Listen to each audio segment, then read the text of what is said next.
Absolute Synchronität, Mr. Timmy Boy. So schaut's aus. So, ich werde mich aber trotzdem einfach stillhalten, da sitzen und darauf warten, bis ich mich selber her. Sonst vorher brauche ich wieder nicht zum Schmerzen anfangen. Timmy Boy, kriegst du dir daheim. Absolute Synchronität, Mr. Da schau ich mir dermaßen schnell, dass das heute geht. Das ist schon fast Wahnsinn. Was mich nervt, dass ich vor dem Stream einen Ton nicht muten kann. Das ist ein bisschen behindert, aber weißt du sehr, was es ist. Timmy Boy, Popoman, kriegst du dir daheim an den ganzen Saufen von Rest. Habe! Evans, Birger, Micker, 20 Uhr. So schauen wir aus, heute ist Finale-Tag. So sieht's aus. Das ist ein guter Tag, hab ich gehört. Dann habt ihr es überstanden. Dann muss der Rest nicht mehr warnen, dass wir die ganze Zeit Kronos spielen. Hilft dir nicht. Überraschung des Jahres, was soll ich machen? Kriegst du mal einen Haufen hinein. Habe die Ehre, den Lauen, den Wurzlan, den 60er München, an die Farbdose, den Feierhand, an den Riesenmike, an den Bösel, an das Erdnussbrot. An den Schnutsch, an den Scholzenlewe, an den Freier, an den Bazooka, an den Huber, an den Bordrobot, an den Leuchtrauschkugel, an den Philipp, den Vlogger, an den Eder, an den Julian, an den Capik, an den Firestart, an den René, an den Metzger, an den Nickelnader, an den Flipnase, an den Lordsit und jetzt mag ich nicht mehr, so schaut's aus. So, das geht miteinander. Schauen wir aus. Schauen wir gut aus, oder was? Ich bin auf alle Fälle, 50% in mir sind pisst, weil schon wieder irgendwas hieß. Das geht euch zwar ein Scheißdreck an, aber ist egal. Die anderen Hälfte freut sich, dass wir in 6 Stunden im Flughafen fahren. Das ist gut für mich. Das ist der Arschloch. Und das ist der Arschloch, richtig. Timmy Boy! Freilich, Finale, Ich bin auch auf die Minute pünktlich. Mr. Hey, Mate, das ist, möchte ich aber auch hoffen. So schaut's aus. Arbeitswag, der Goalie tut einer resubben. Aber ich fürchte, er wird nicht. Da schon her, wie lange haben wir jetzt da? Minuten 30. Normalerweise in den ersten Minuten wieder, oder die ersten 2 Minuten wieder, wenn ich so zeige, wenn man in YouTube umeinander subbt oder sonst irgendwas treibt. Gauli! Servus, Biber, Bomben, Granaten, Element, Potz, Blitz, Donnerwetter, Supplement nochmal, schon 22 Monate. Merci für 22 Monate. Löwensepp, aber der ist fucking schöner Kronos, ein schönes Kronos-Finale. Rundiger Schlossbrühe hell, das trinkst du aber momentan oft. Das sagt der ich. So schaut's aus. Kuss auf die Nuss, merci dir. Oh Gott! In hier, we, go. Osama und Bush spielen Schach. Wer gewinnt? Osama. Denn Bush fehlen 2 Türme. Oh, leck, Alter, der hat halt... Dem hat meine Oma schon einen Zipfel gelangt. Kannst du voll... Überleg mal, es war der 11. September quasi gerade. Bruder, das ist fast 25 Jahre, ich kann es nicht fassen. Was haben wir denn in den 25 Jahren eigentlich drin? Sag. Wolfric, merci dir, Schluss damit! Nusse! Aber der Chef für einen ins Viech, merci für 47 Monate. Wolfric, merci für den Fünfer.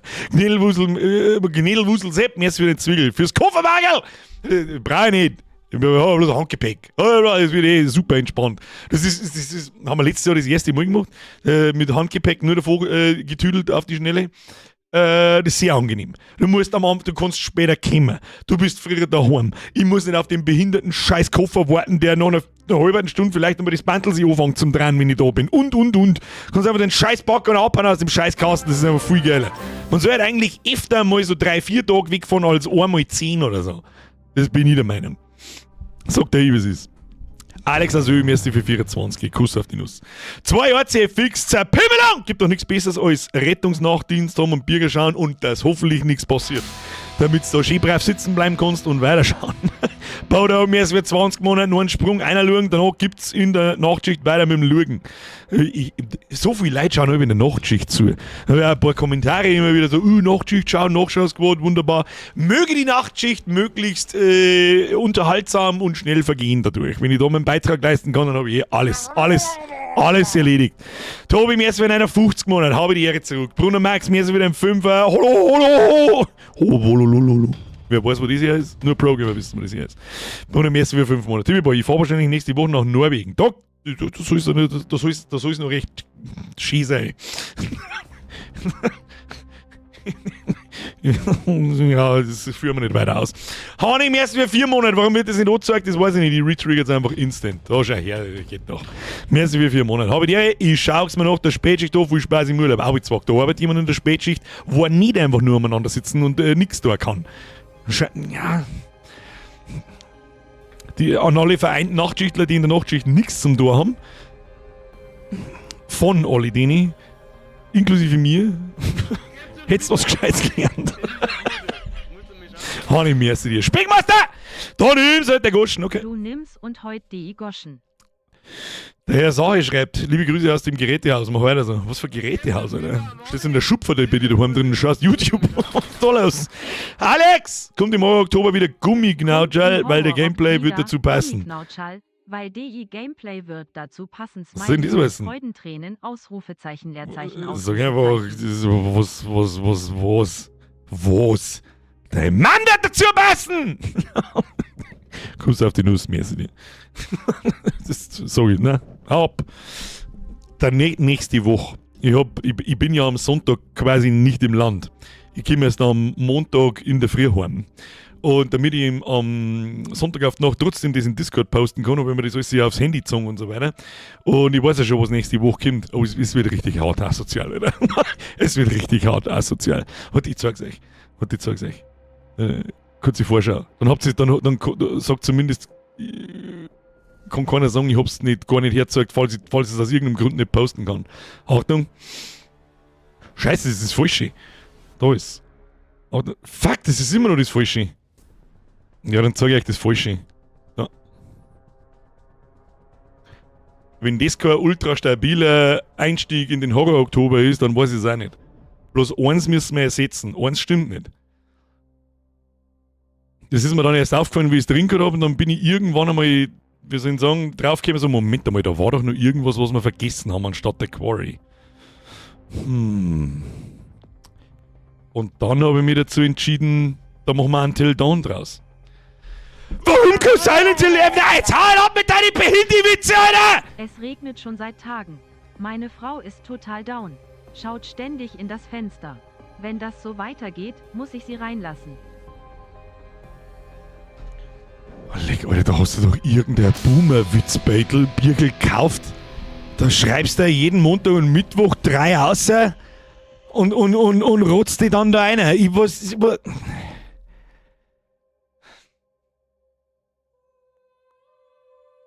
Schlechtewitze.de oder was ist das denn?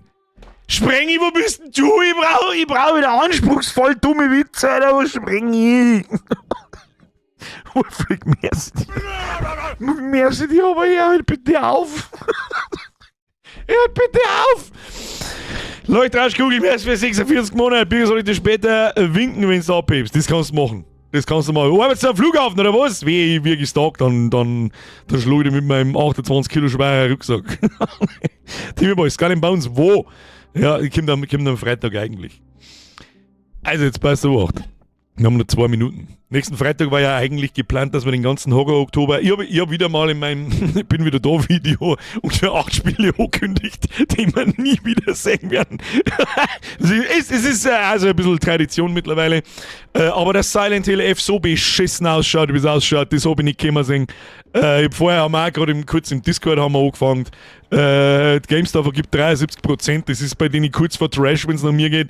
Viele andere Seiten, irgendeine Seiten, wie heißt es geheißen? Da muss ich nochmal nachschauen. Oder wenn da hier PC Mac gibt 100. Ja, genau. Alter, ohne Scheiß, ich habe das Gameplay angeschaut.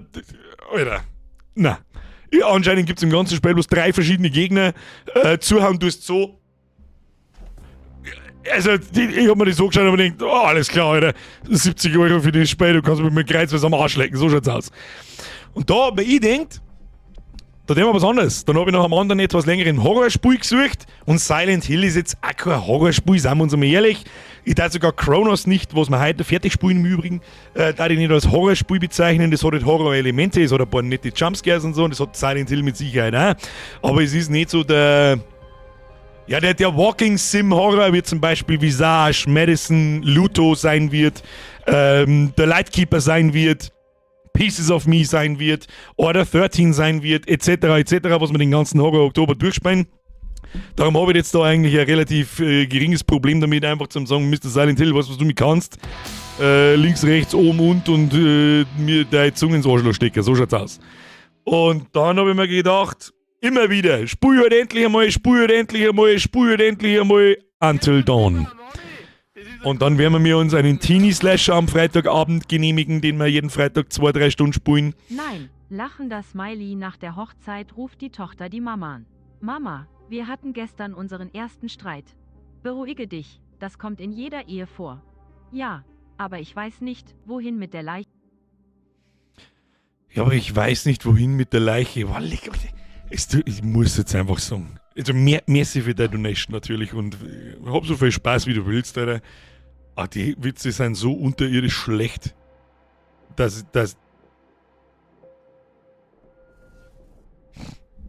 Bitte sag mir, dass du die irgendwo hergeschrieben hast und nicht selber ausdenkt hast, weil das war dann quasi eine persönliche Beleidigung. Das tut wirklich weh beim Zuhören. Lauft's mir eiskalt am Bug, glaube ich. Vor lauter Fremdschämen. So genau, wie es ist. Vor lauter Fremdschämen. Ja,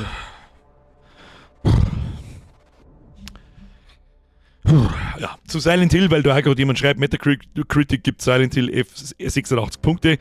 Alles richtig, warten wir mal das Wochenende ab. Und dann schauen wir weiter. Wir geben es immer, wir haben schon einmal spät tauscht. Vielleicht schauen wir es und so. Wenn wirklich die breite Masse sagt, wow, lecker, das ist verdammt gut, Babidi Bubidi, dann schauen wir es und so. Aber alles, was ich bis jetzt gesehen habe, ist absoluter Schrott. Und ich sag's jetzt, wie es ist. Absoluter Schrott, was ich gesehen habe.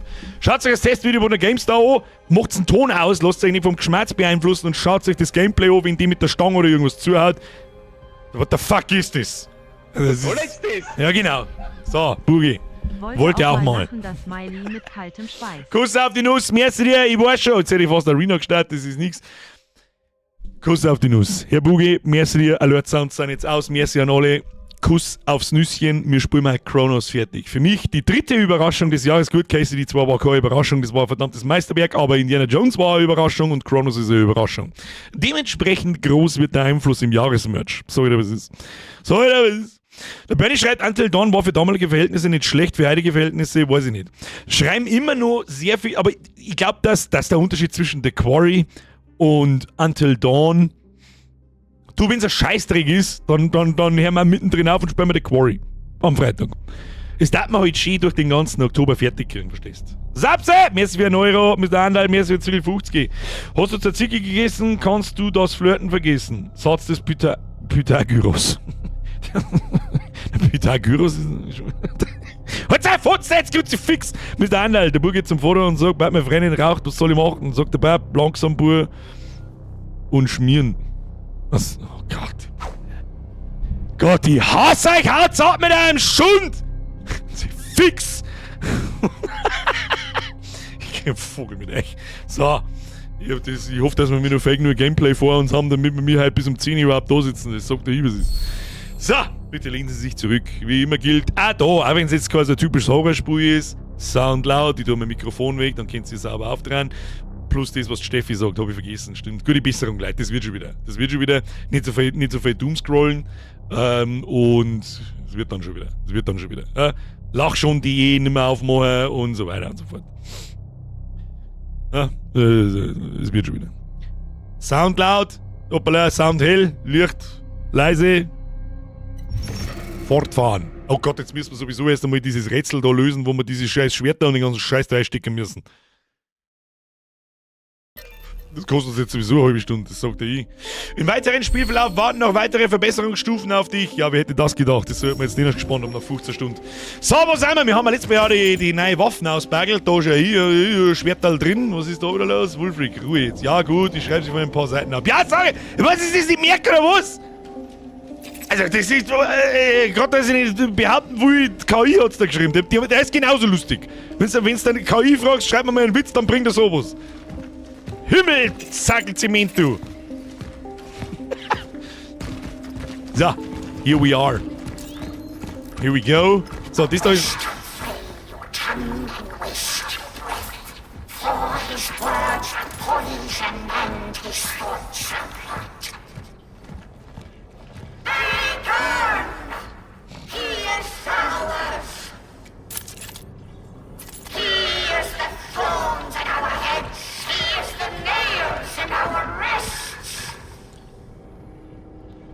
Kannst du es zu, meine Fotzen halten, ich muss mich konzentrieren, ich muss da irgendeinen Scheiß aufhängen, das weiß ich nicht.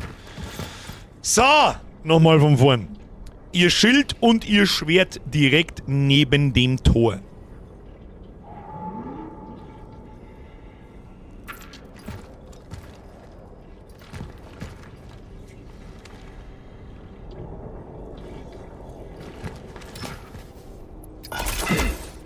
Und nochmal gleich ein Fotzen in die neue droschen.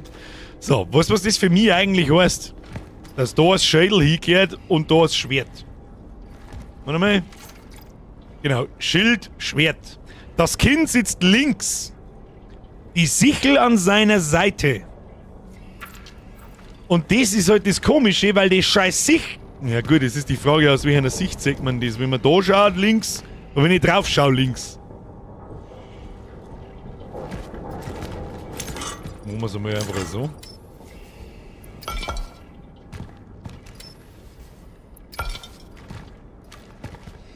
Nö. Der Dreizack dort, wo der Kessel nie sein konnte. Das macht auch keinen Sinn!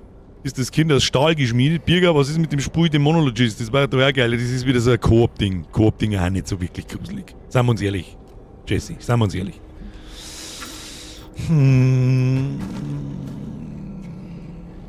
Nochmal. Der Dreizack dort, wo der Kessel nie sein konnte. Wieso kann der Kessel da nicht sein? Das macht doch überhaupt keinen... Warte mal. Na, stopp.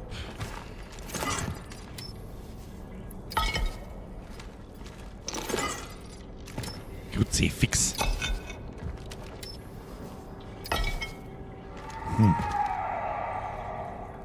Irgendwas hat auf alle Fälle drin geschrien. Wahrscheinlich, weil es mir beim Rätsellösen zuschaut. Kindern seiner Seite. Lies mal weiter. Steht vielleicht nicht schon in die Kinder. Die eine Reihe ist aus Stahl geschmiedet, die andere fördert das Leben. Richtet sie richtig aus, dann werden sich die Türen mit Kraft öffnen. Die eine Reihe ist aus Stahl geschmiedet, die andere fördert das Leben. Stahl? Kessel ist jetzt nicht unbedingt aus Stahl. Das Kind ist ja nicht aus Stahl geschmiedet. Nochmal. Eine Reihe ist aus Stahl geschmiedet. Ja, aber das Kind sitzt links, die Sichel an seiner Seite.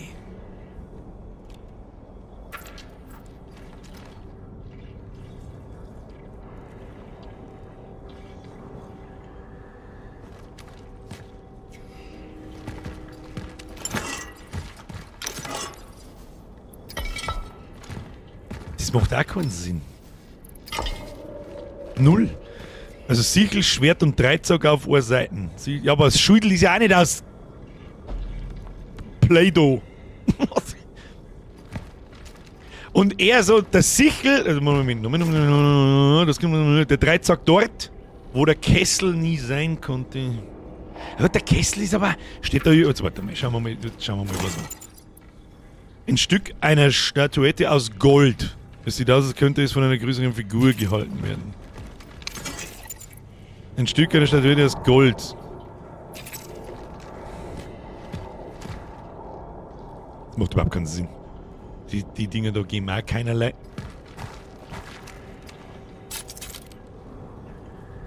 Sag mal, ob die da oben irgendwas dahinter haben. Das waren genauso viele Dinger, gell? Nee. Er hat was. Wo Likes fragen für ein Späße. Schwertkessel, Dreizack auf einer Seite, Schild, Sichel und Kind auf der anderen Seite. Sagt die Regina. Oder? Lass mich kurz. Schwertkessel, Dreizack. Schwert. Jetzt pass auf, das machen wir jetzt so. Müssen wir jetzt Platz schaffen. Regina, daher jetzt einfach auf die. Das so, so, dann das Kind einfach mal da hin. Hier, Kind. Schwertkessel, Dreizack. Schwert. Haben wir das Schwert dabei? Ja, Schwertkessel 3. Schwertkessel 3, ob wir die dann durchsortieren müssen oder nicht, das ist dann wurscht. Wenn du das richtig hast, brauchst Kraft, öffnet sich nicht einfach so. Also draufschießen, oder? Da wird jetzt den irgendein Sound kommen, wenn es passt. Probier mal links nach rechts. Sichel, Kind, Schild. Ich kann Sichel. Nochmal, diese Sichel kann ich nicht bewegen. Die ist da fest, die kann ich nicht rausdrehen. Schild und Schwert jeweils an die Türen quasi. Das war meine Idee so gewesen. Die Frage ist, in welcher Reihenfolge. Schwertkessel, Dreizack. Schildkessel, Kind fördern das Leben. Und kehren deswegen auf Ohrseiten. Schild. Ja, aber das Kind ist an der Seite der Sichel. Na, Wolfrig, ich lese jetzt einfach nicht mehr. Hau ab jetzt. Merci dir. Wer Bock hat, kann es lesen. Ich habe jetzt keine Zeit für den Scheiß. Entschuldige, ich kann es einfach nicht lassen. Ja. Dreizeug und Kessel eventuell tauschen. Das ist nur eine Idee, ja.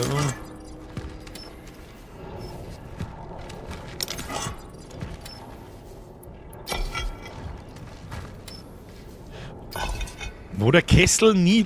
Es macht. Ich hänge mir die ganze Zeit auf. Der Dreizack dort, wo der Kessel nie sein konnte.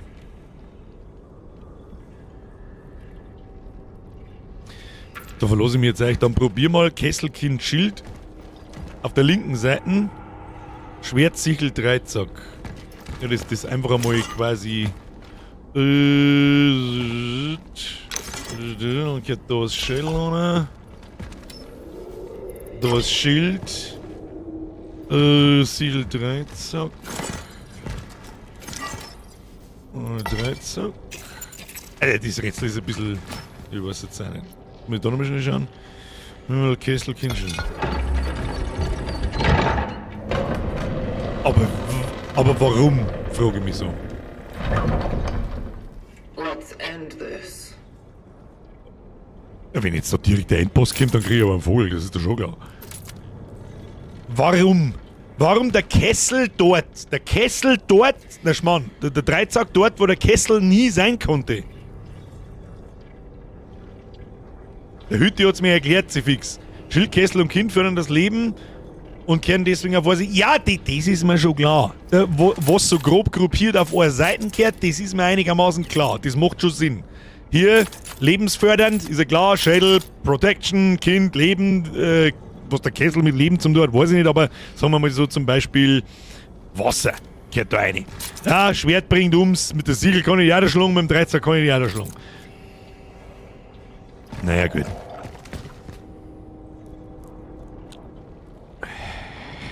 Merci. Oh je. Oh je. Hätte ich doch vorher aufgemacht.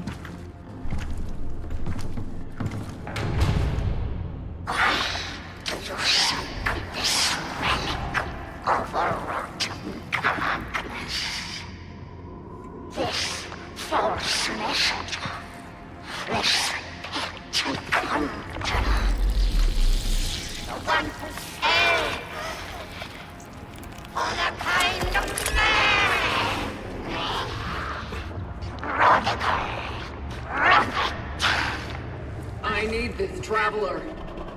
Back off, or I'll fire. We feel the fire. Was? Was mach ich jetzt?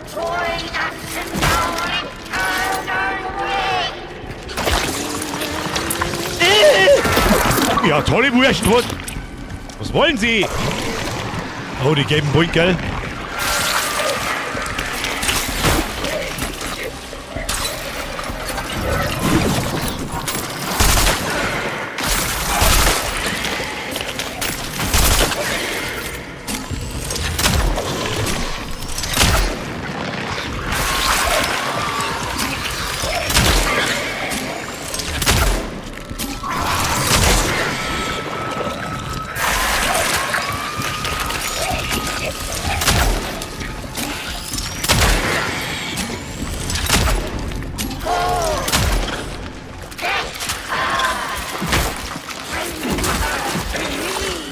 Das war auch wieder ganz schlau.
geht mir da Munition ausfallen in der Sonne.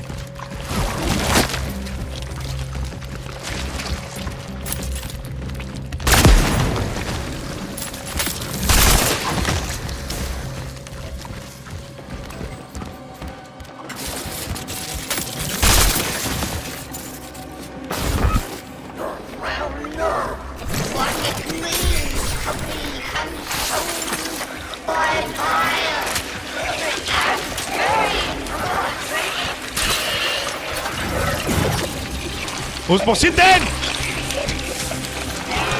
Haben wir noch Bunker? Ah, was? Was ist jetzt? Ich weiß nicht, was ich tun muss.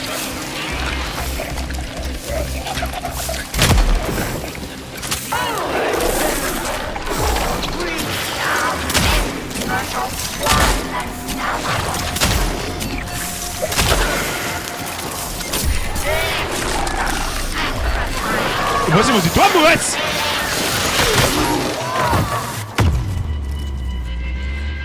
Okay.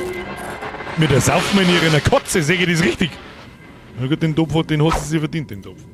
Den hat sie sich verdient, aber da können wir nicht mehr wieder bunkeln. Das ist ein wenig das Problem. So, nochmal. Die Frage, wo wir da jetzt starten. Vergiss nicht, die Waffe zwischen den Begegnungen nachzuladen. Ja, wow. Herzlichen Glückwunsch. Ah ja. Jetzt Moment einmal. Momental! So nicht! So nicht! Den brauchen wir jetzt nicht. Minen und das Ding haben wir. Heilung. Sollen wir mal einen Mr. Aberlest mitnehmen, hä?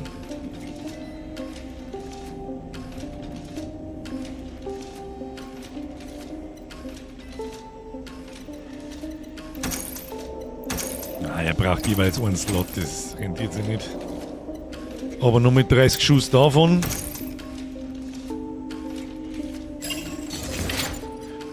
Und wir bauen uns...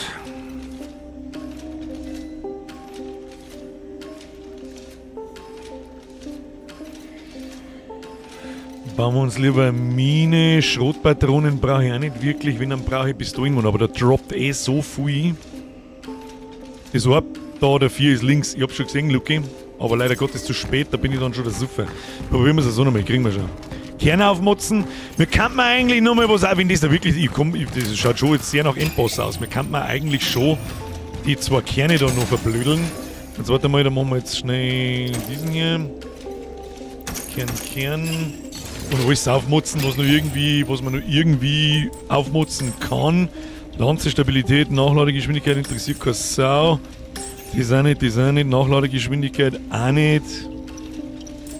Pyromine, Fackel, Brenndauer. Nein, machen wir Explosionsgräs von der Mine. Das machen wir noch. Und dann können wir uns eigentlich noch, weißt du was, nehmen wir die Pistolenmunde mit.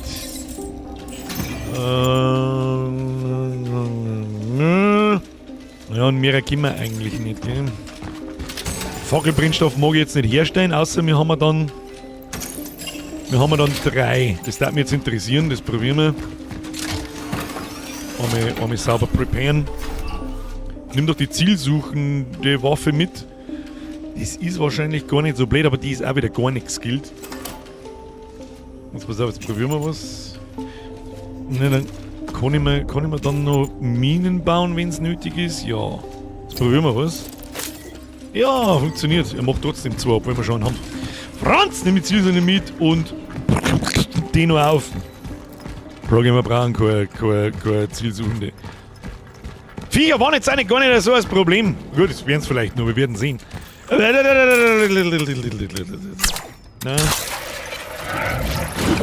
Das Ding stellen wir mir gleich auf, damit das gleich einmal klar ist. So, jetzt. Das Zielsuchende war nicht das Problem. Weiß nicht, ob es jemand mal auflegt. Also ich überspringe das jetzt, das haben wir uns ja gerade schon angeschaut. Los geht's. So. Gelbe Pointgel müssen wir zusammenzipfen. Wir schauen mal aus.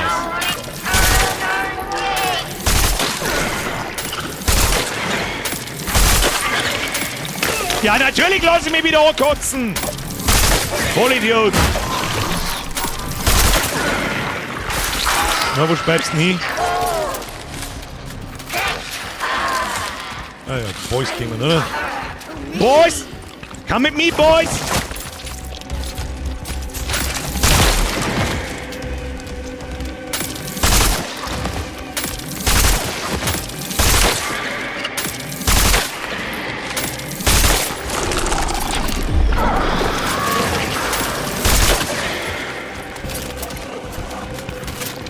Come with me, boys!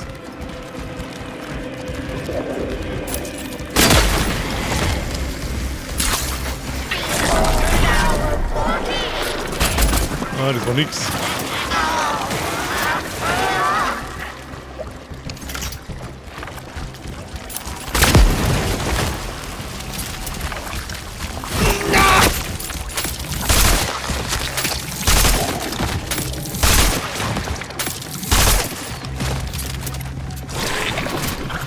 Im Spätome. Ja, halt dein Maul, Birgit, du Vollidiot.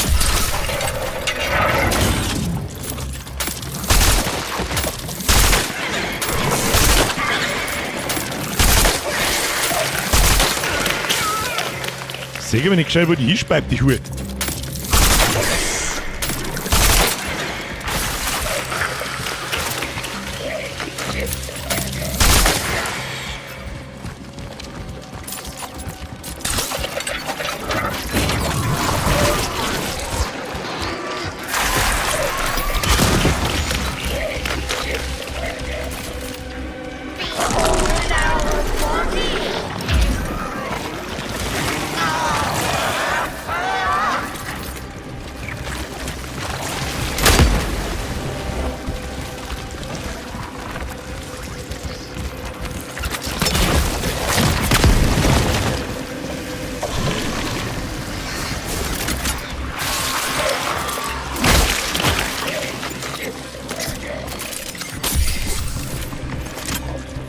Boinkerl, wo?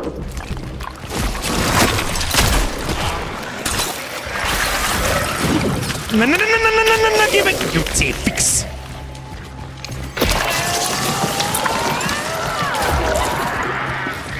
Ich seh's Boinkerl nicht.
Ja, der scheiß Kotze kannst du noch schirmen.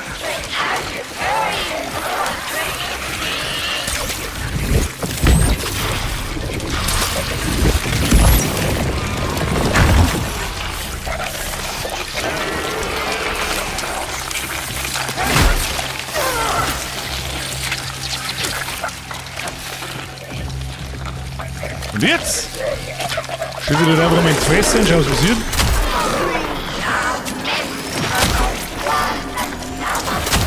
Und mehr ein Haufen Schuss. Ich glaub, das. Oh.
Scheiße, wer war der Vater von der Eliza gleich wieder?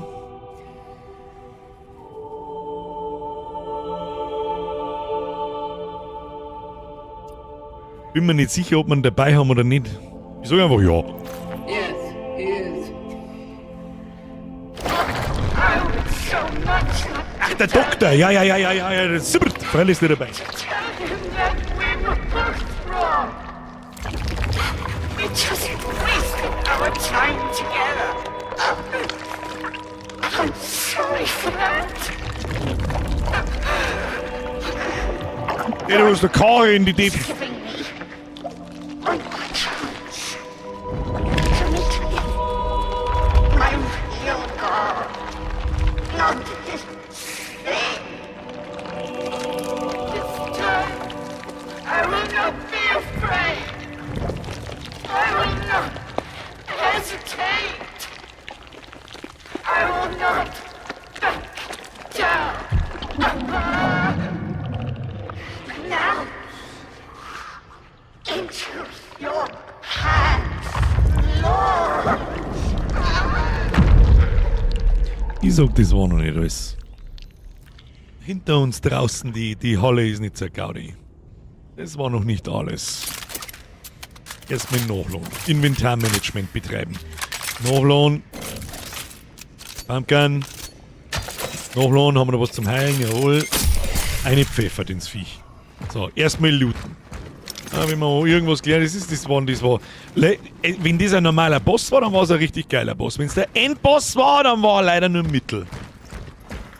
Kann man nicht vorstellen, dass das der Endboss war. Jetzt haben wir erstmal looten. Looten und bluten, Kinder. Haben wir schon wieder so viel Mund dabei, oder was? Ja, tatsächlich. Es war halt ein bisschen billig. Ja,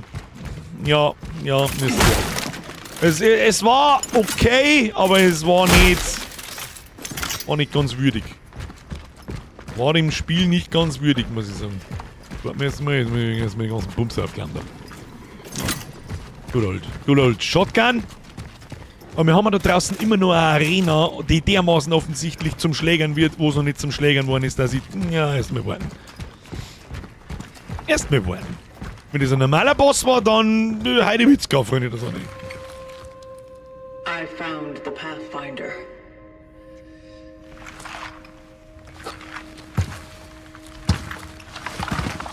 Boga, ja, hab ich. 5, glaube ich, muss man gleichzeitig hochzünden. Vorher, ich hab währenddessen nicht gelesen, aber... Gone.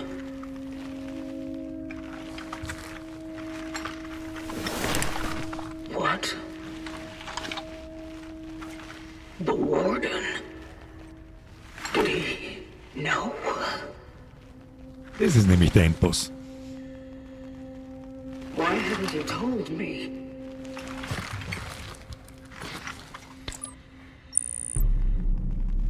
Accessing predecessor's travel log. Attempting data salvage. Your last target.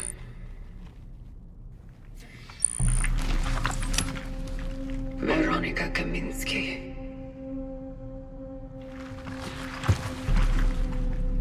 Aber das ist offensichtlich ein Zwischenboss. Für einen Zwischenboss war cool. Sehr cool sogar. Aber jemand schreibt schon. Did you stop because of her?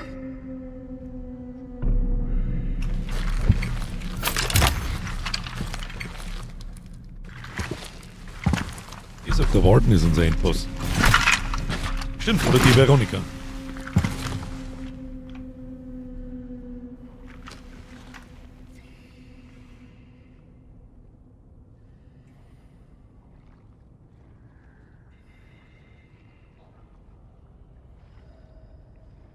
Sitzt mal da. There's something more. A message. This is a warning. I am leaving because I no longer believe in the validity of the vocation. Maybe it is to my own misfortune that I got close to people. But when I did, I discovered what they really were. And so, I don't think our work helps them become a better being. They are perfect now in their imperfection, full of hope, unyielding, bright, and deciding their own fate. That's why I won't let them be put together into the cogs of a machine that dehumanizes them. And above all, I can't let anyone else take her, for she was the only one who saw one of them in me. Fortunately, I believe I have found a way to stop it all. No more extractions. No more awakenings. But for those who are still there, if somehow you are there, do not follow. Don't trust in the collective. All that matters to them is their own hunger.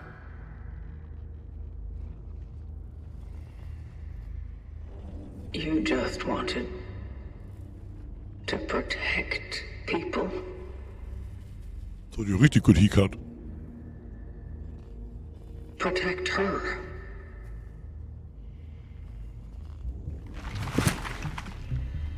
That's all there is to it.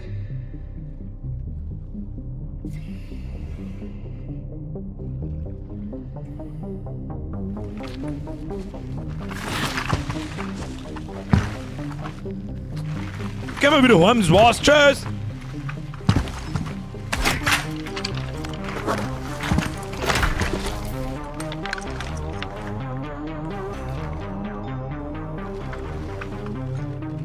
We're still due some explanations. Let's get you back to the terminal.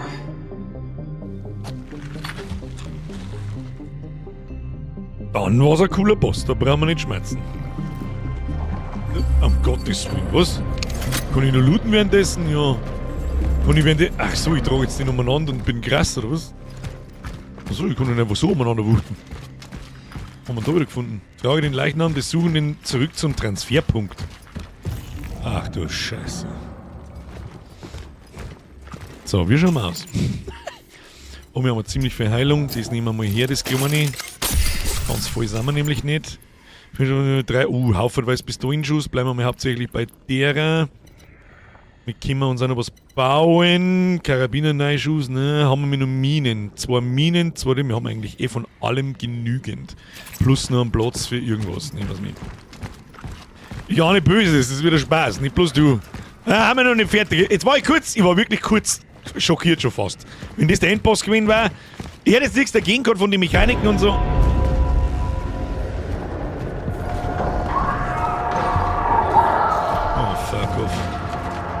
Oh, fuck off. Wir kommen auch nicht mehr zum Safe-Spot rein. Okay, gehen wir. Wir gehen. Tschüssi. Tschüssi.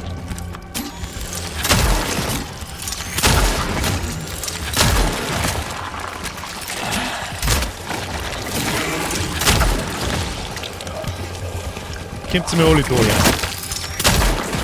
Können wir noch einen Schritt weiter Vierer gehen? Du gehst auf den Haufen. Damit man da schön, wenn zwar die Leichenverbrennung starten kann. Ja, da drehen wir jetzt einen Haufen! Hier ein Brei Bartletten. I need to get out of here fast. Fast. Wie Schuss haben wir noch? 28, das schaut nicht. Das ist schon.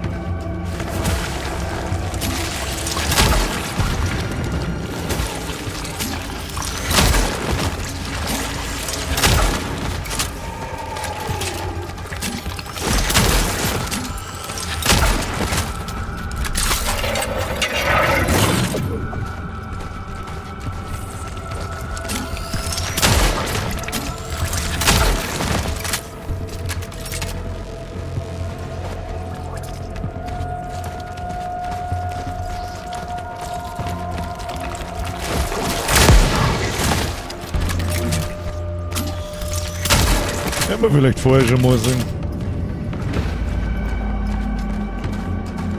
Das hätten wir vielleicht vorher schon benutzen sollen da. Nahkampf funktioniert noch.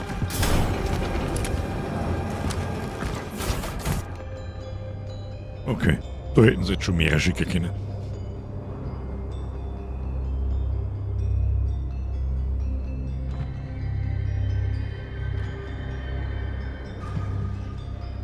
Ja, ich hab da einen Dude auf dem Rücken. Nachdem wir das Ganze... Der Pfadfinder. Bringen den Pfadfinder zur Straßenbahn. Oh, jetzt fahren wir zurück zum Transferbahn. Also da hätte ich jetzt mehr erwartet. Dass da mehrere Vier geben und nicht die kleinen Pimmeldeppen. Weil... Den Typen haben wir das ganze Spiel lang gesucht. Das war zu leicht. Ich trau dem Braten nicht. Da haben wir schon schwere Encounter gehabt. Mit Fette und Mittlerne und... happened here? Aui, ist der Warden überfallen, Mann, hä? Oder hat er sich die zur Sicherheit hingelegt, damit er boxen kann? Warden? Psst. Not again. Oh, und haben wir schon wieder einen Zusammenbruch. Alright. I'm alright.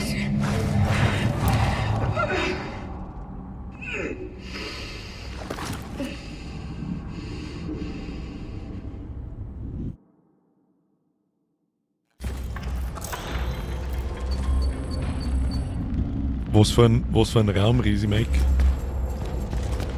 Konfrontiere den Wort mit der Wahrheit. Ja, da hinten in den Sowjetbunker ja, da liegt auch ein Haufen Schund umeinander. Da haben auf einmal Kisten zum Looten. Naja, die sind da nicht so geil umeinander. Lebt da noch irgendwas am Boden und nicht. Anscheinend nicht. Aber steigen wir mal drauf! Mir nichts passiert, was es eben ist. Da, hier im Brei Bartley. Oh, was da los ist. Where Where are you? are you? Bist du ein Panzerer oder bist du ein normaler?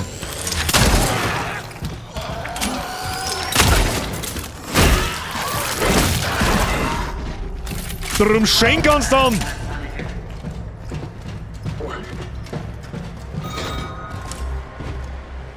Ich warne dich. Ich warne dich. Möchtest du wetten, das System hat gerade mit uns geschmerzt. Moment, erst schauen wir mir da rein. Ist da was los? Ist da was los? Und dann?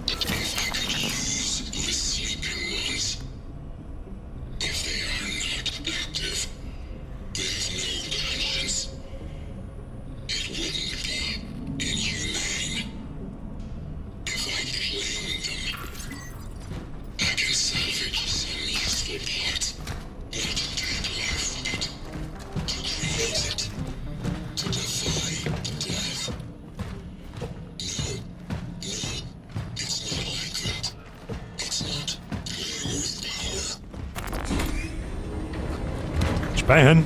Haben wir keine Zeit zum Speichern. Da kommt schon ein Quicksave, das wird schon passen. Das stinkt ganz gewaltig, das sagt er hier, ja. Warden weg. Ich sag, das ist eine KI, die er übernommen hat oder sonst nicht, hundertprozentig. Ja, aber schauen wir mal. Ich bin richtig gespannt, für das haben wir es die ganze Zeit gespielt. Please don't enttäusch mich. Finde heraus, was sich hinter der Tür verbirgt. Do you remember? Did you know that you were the Pathfinder?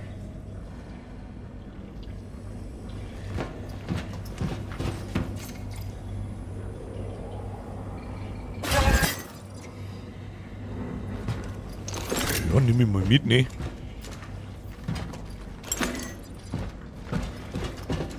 Die Bumsgaudi, die liegt da auch nicht zu, Gaudi.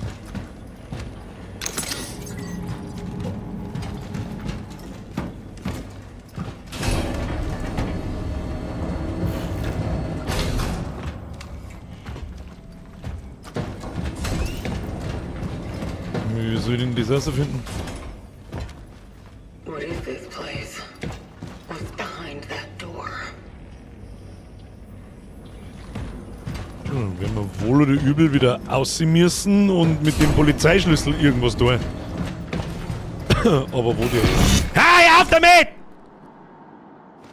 Warum ist denn das? Hört das so, dass das so verschwimmt? Seht ihr das, hä? Das schaut mir an, als wäre das so ein DLSS-Fehler, hä? Ich glaube, das geht. Dark. There's only dark. Ich glaube, das gehört so. Boah, leck, du fick dich doch dann mit deiner Scheiße! Wo ist jetzt? So.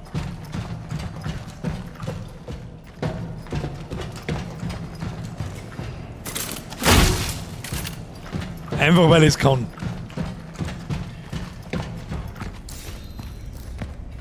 No, schau mal aus, Konflikt nicht. Oh oh.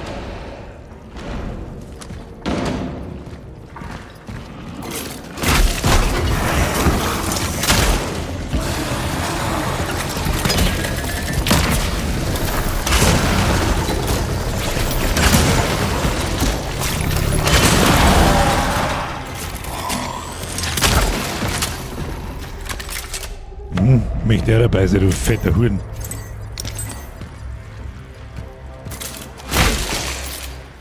Türenbreiter! Heilige Scheiße, bin ich jetzt da gekommen. Schluss mit dem Kack! Da brauche ich keinen Schlüssel nicht, wenn der Fettsack drinsteht und Tür aufhaut! You better be here. Okay, haben wir offensichtlich noch ein ganz Stück vor uns. Na gut. Kriegst jetzt mal Granaten ins Gesicht. Kenn ich nix. Du, kenn ich nix. Ja, den schlicke ich immer neu. Ich hab da so...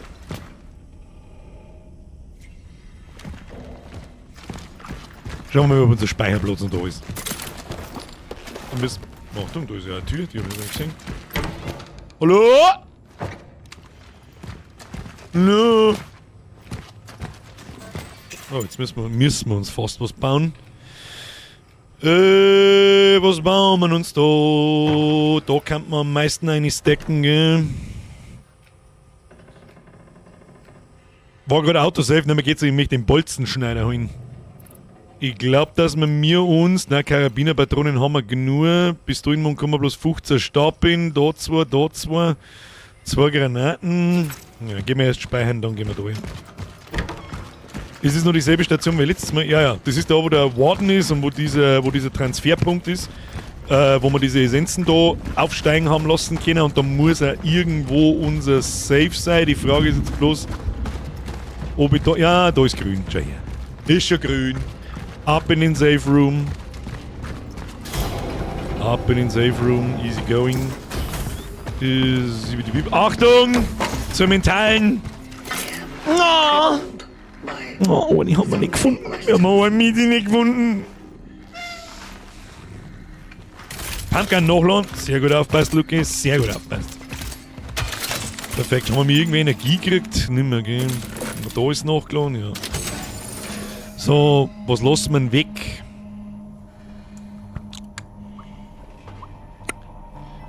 Lowern wir mal die 2 Schrotflinten weg. Und dafür nehmen wir einen Bolzenschneider mit. Und, Mau, mau, mau, motherfucker, mau. Ja, da kann nur der halbe Chat weiß, was zum da ist. Was ist da los? Regel Nummer 1, immer wenn ein Miezi da ist, ab in den Chat. Wenn er mitmacht, ist ein Tierhasser und den mag ich nicht. Schrotflintenmod? Schrotflintenmod können wir uns nicht holen, der ist im Krankenhaus. Der ist im Krankenhaus und den haben wir ganz gepflegt übersehen, leider Gottes. Da sitzt irgendwo ein Miezi in der Finstern. Nein, die haben alle bei mir im Lager. Die habe ich alle schon gesammelt, aber einen haben wir übersehen. Und da war der Schrotflintenmod gewesen. Bitte! Dafür glaube ich, dass wir jede Tier, die mit dem Bolzenschneider aufgeht, erwischt haben. Das sehen wir jetzt dann gleich. Das dürfen sie jetzt auch langsam dann irgendwann mal in Luft auflösen. Hallo, ich will es anklicken. Nein, immer noch nicht. Ich da ein Miezi! Bruder, jetzt liegt da ein Kern, Alter.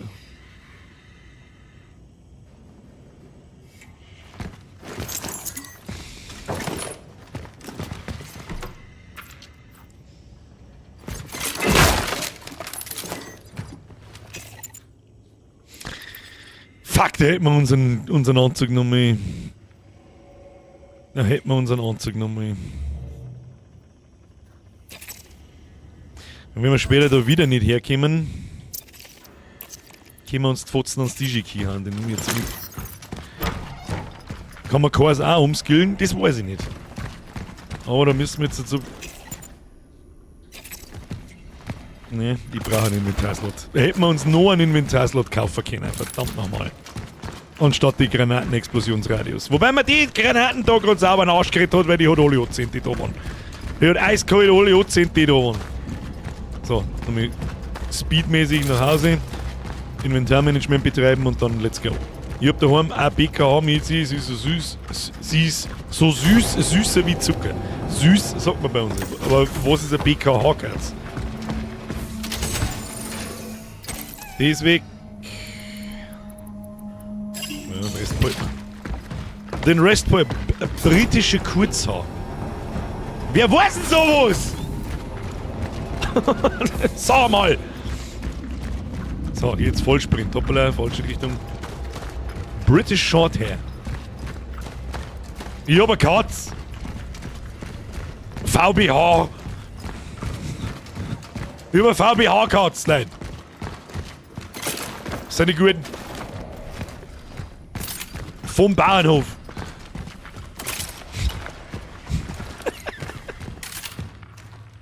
So, was haben wir hier? Nix.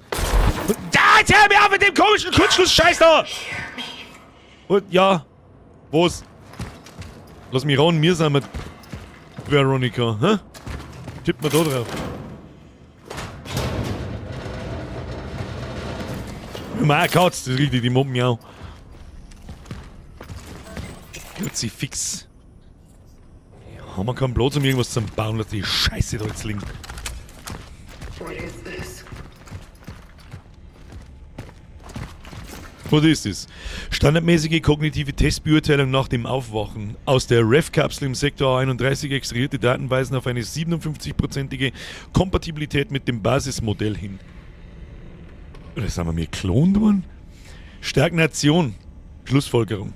Zu viel verloren, zu wenig wiederhergestellt. Fortschritt nur dem Namen nach. Schwankt zwischen Versagen und dem, was man gerade noch Erfolg nennen könnte. Das wird nicht halten. So. Von KI zu Klon. Ich bin jetzt bei der Klontheorie. Wir sind mal Klon. I guarantee it. So. What are those? Ach du Scheiße, das ist wahrscheinlich bin ich wahrscheinlich sogar noch richtig. Da haben voll viele von uns drin! Was ist da los?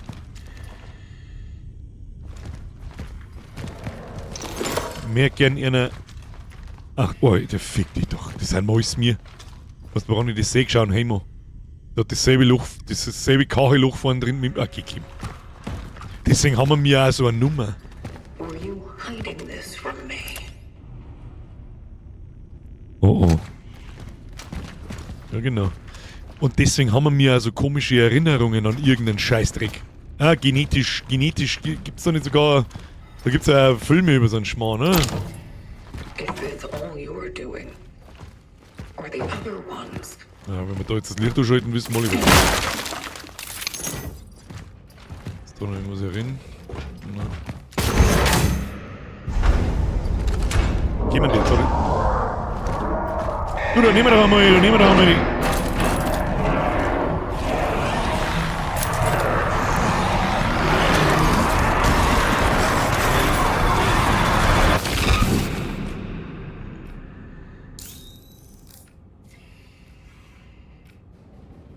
Los mich? Ich nehme mal die Gräser nicht puffen. Gut, du schon mal die Gräser nicht puffen. Jetzt, vielleicht war es jetzt dann Zeit für ein Aberläst, hä? Na, was nicht. Was ist da hier los? Was sind wir hier draufsteigen? Nix. why do all this to them? Bauen wir mal bis dahin nun.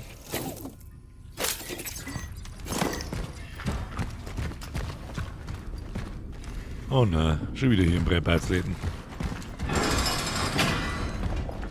Toll, wunderschön! Und kein Loot. Das willst du jetzt noch Fuchs! Wer ist denn hier? Oder sie? Ich kann nicht mehr laufen. Der Bernie jetzt voll. Ah, was? Dreh mir nicht einfach um!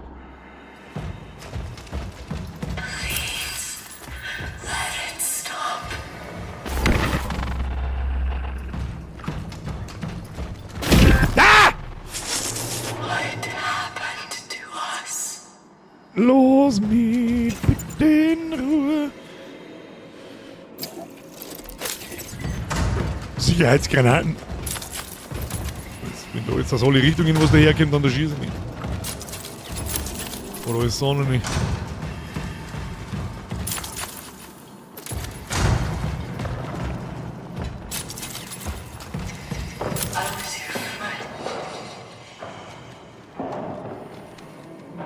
Das ist ein Licht da, wenn da sitzt was.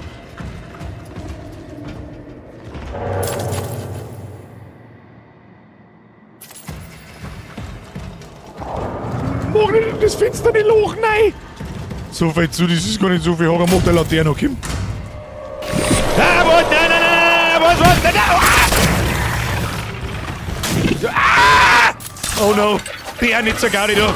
Die haben nicht so gaudi da. Nein, Freunde der Sonne, nein. Ach, Kim.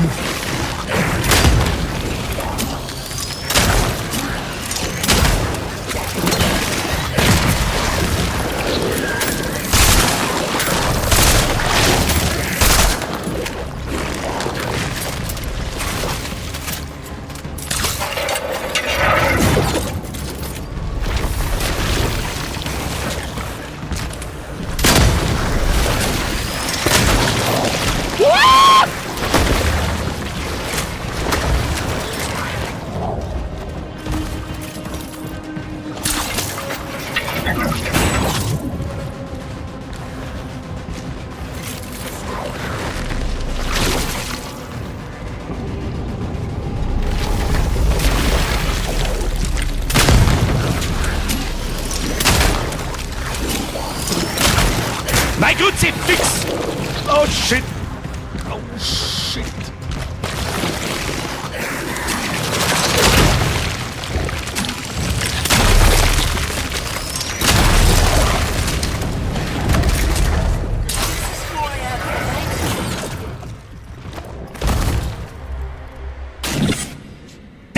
Lass mich heute noch schnell looten!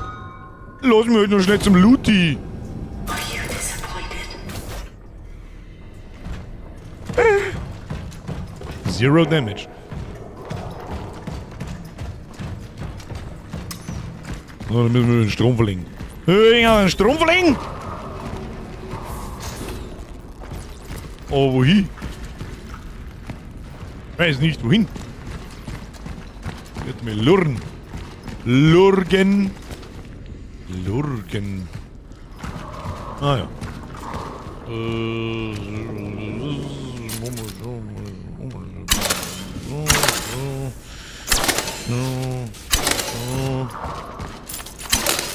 So.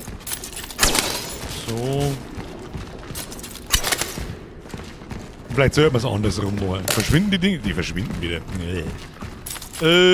Moment. Machen wir da auch schon. Ja, machen wir da. Das war nix. So, das wird schon irgendwie gehen. Oh. Verdruckt, Verzeihung.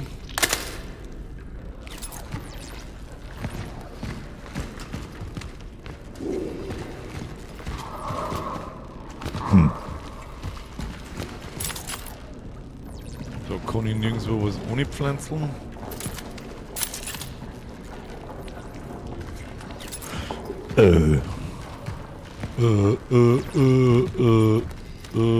Vielleicht auf die Seite noch mal. Nee, sag mal, bin ich behindert oder was? Herr Flo Surprise, ich weiß nicht, wie lange das du schon nicht mehr da warst, aber das ist schon seit 3 Jahren, also was sagt das gerade? Da ist was zum Malen. Heilige Scheiße, wir sind mal wirklich geklungen. Her ego reacts with an outburst of aggression and fear. She screams, panics, struggles, sometimes even cries. Okay. Probier über einen Gatsch überbrücken, aber das funktioniert nicht. Das sechste, wenn mein Dings da so grün wird, dann funktioniert. There's hope. Ja, When the starting weißt doch Gott. ends,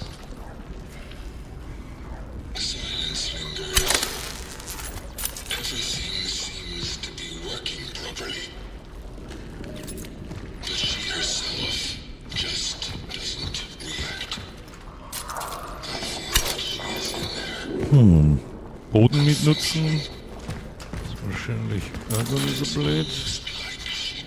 Geht aber nicht. Aber da vielleicht. Wie kann man das? Ah ja.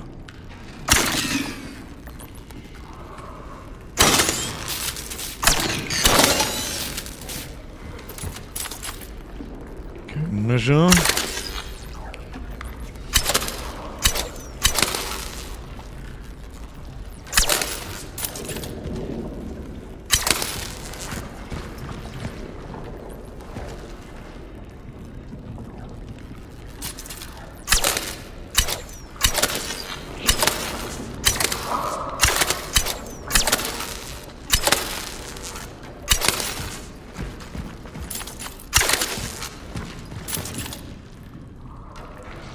Wieso käme ich da? Achso.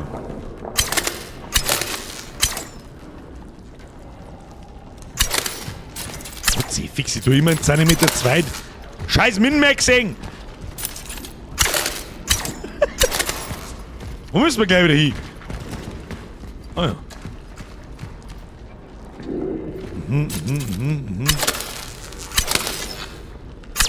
Gut, dass man da so viel bauen kann, wie man will.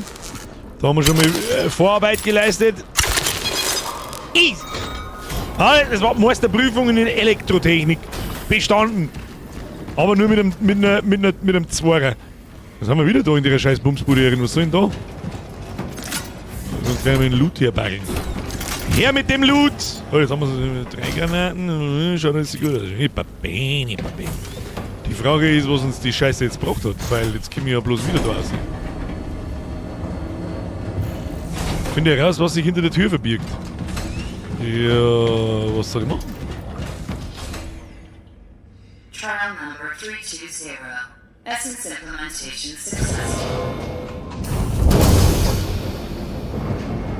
Lazarus protocol successful. Trial alert NG-3576 operational. Essence implementation.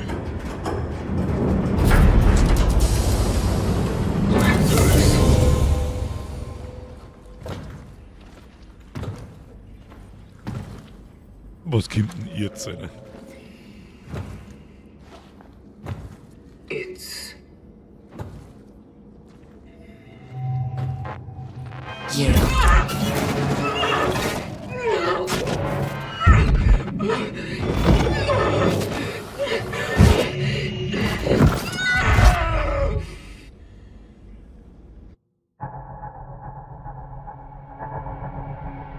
War das Veronika? Veronika hat versucht, uns zum Klonen. Um Gottes Willen, was passiert denn jetzt? Es ist noch viel narischer, wie wir gemeint haben. What? Sie ist so ein komischer Hybrid aus KI und Mensch und was der Teufel. Ich bin komplett narisch, es ist noch viel narischer, wie ich gemeint habe. Vielleicht, aber abwarten. Die Sache gerade biegen, entdecke das Geheimnis des Worts.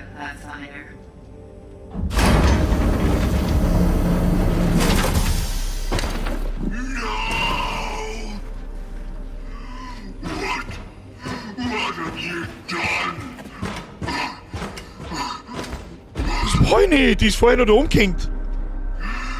Just when I thought we were actually beginning to accomplish something. Just when you were starting to be complete. You have ruined everything, you monster. monster. It's you who made me this. Why? Why did you make me like this? Because she would never give up. What? She would try to save humanity at all costs. And so, you were to be what is left of it. Because her essence, no, her soul, would have lived on in you. You dare to call all this living. I don't even know who I am. You are Bruder, mir sammelt Veronica. Beziehungsweise ein Klon von ihr. And the location was all a lie. you and your vocation. Did you ever really think you were saving any of them?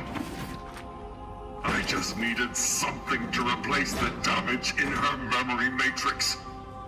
So I did it with a traveler's behavioral core and I filled the gaps with what I once was.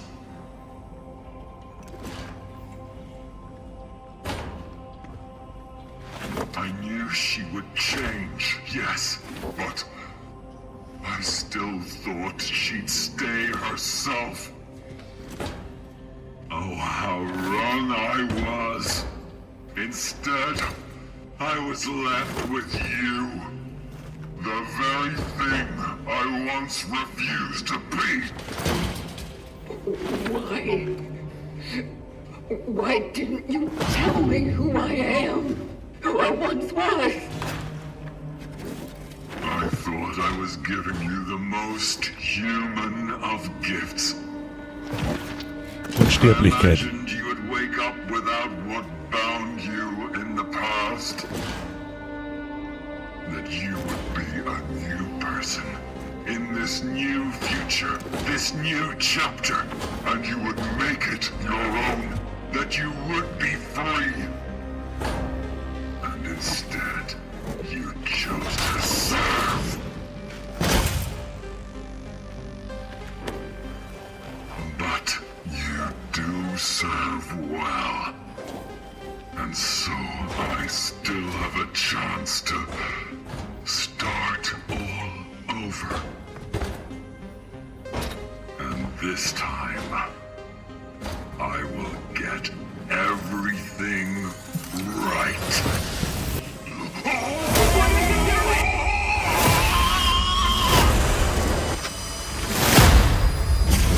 Fixing things.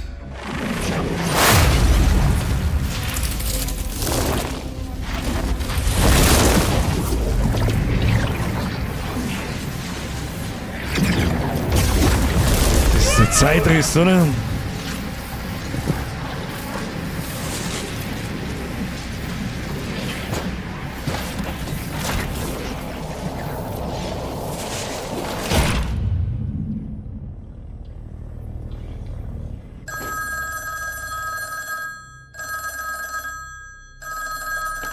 Ja. Hello?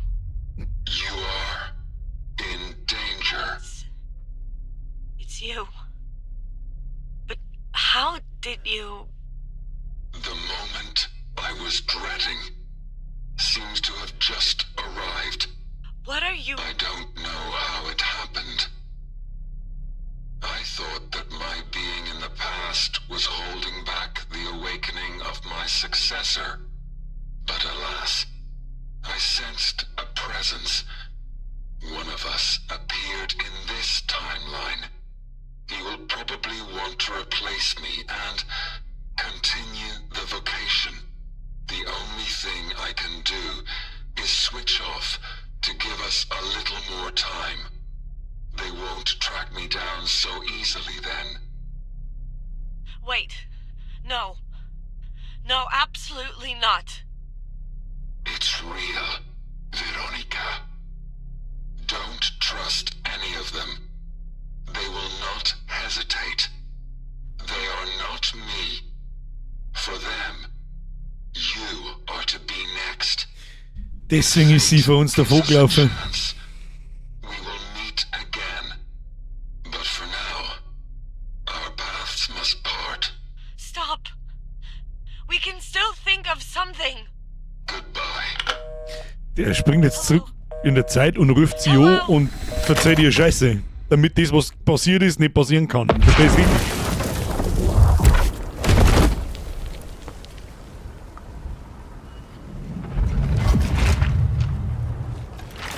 Das ist absolut genius, Alter. Meine Damen und Herren, so geht Writing. Genau so. Aber genau so. Ich hab wirklich gemeint so mit, ja, das mit der KI ist krass und das ist krass. Nein, ich leg noch mal sauber einen drauf, Alter. Willst du mich verarschen? You done? Oder andersrum, ja, er hat ihr das erzählt, dass das passiert, was passiert ist, was jetzt bis daher passiert ist. Das kommt jetzt davor, jetzt müssen wir den Schluss noch sehen, was passiert. Das ist absolut genius, Alter. Das mit dem Klon habe ich überhaupt nicht gerechnet. Also jetzt auch nicht die Weltneuheit erfunden, natürlich, aber damit gerechnet habe ich nicht. Oh Gott, jetzt gibt uns noch mal einen Kern! Ich hab den ganzen Bums mit. Den ganzen Bums. Jetzt meine ich, müssen wir Double Ace auspacken. Granaten, du hast die Granaten kann man gar nicht weg nur haben, die einen ausgesillt as fuck. Die wir weg. Das Ding, der wir weg. Halt, stopp.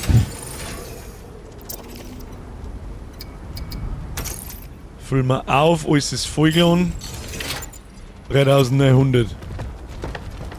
Bea, kannst du bitte eine Zusammenfassung von der Geschichte, selbst meine Verwirrung ist verwirrt. Schau das Spui, oder? Da brauche ich jetzt 20 Minuten, bis ich dir das verzeihe. Ich glaube, dass ich es auch nicht so hundertprozentig wiedergeben kann. Das musst du im Spiel erleben. I cared for her so much. I wanted nothing more than to preserve her, protect her. She took her away from me. Stimmt schon. Er kann es stoppen, bevor es überhaupt passiert. Dann war doch meine Theorie, glaube ich, richtig. Er ruft ziehen. Only I hadn't made so many mistakes. It doesn't matter. I can reverse it.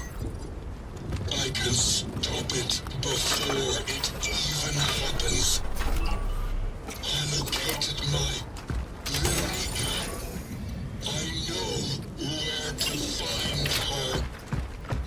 This time I will succeed.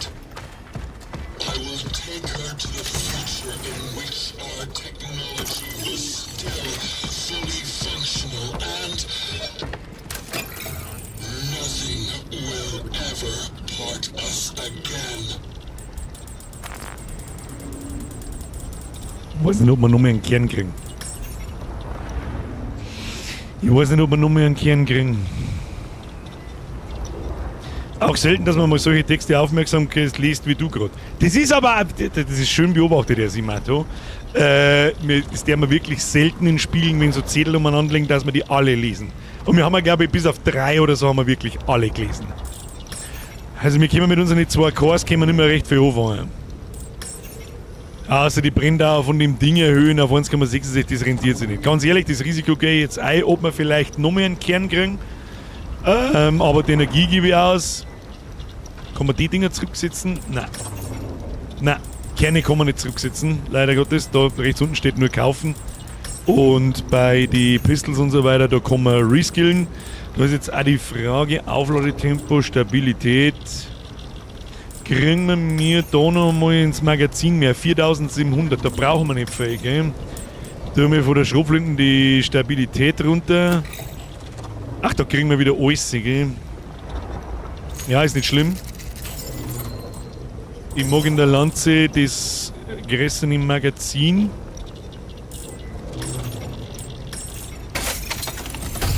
So, dann tun wir die Schrotflinten.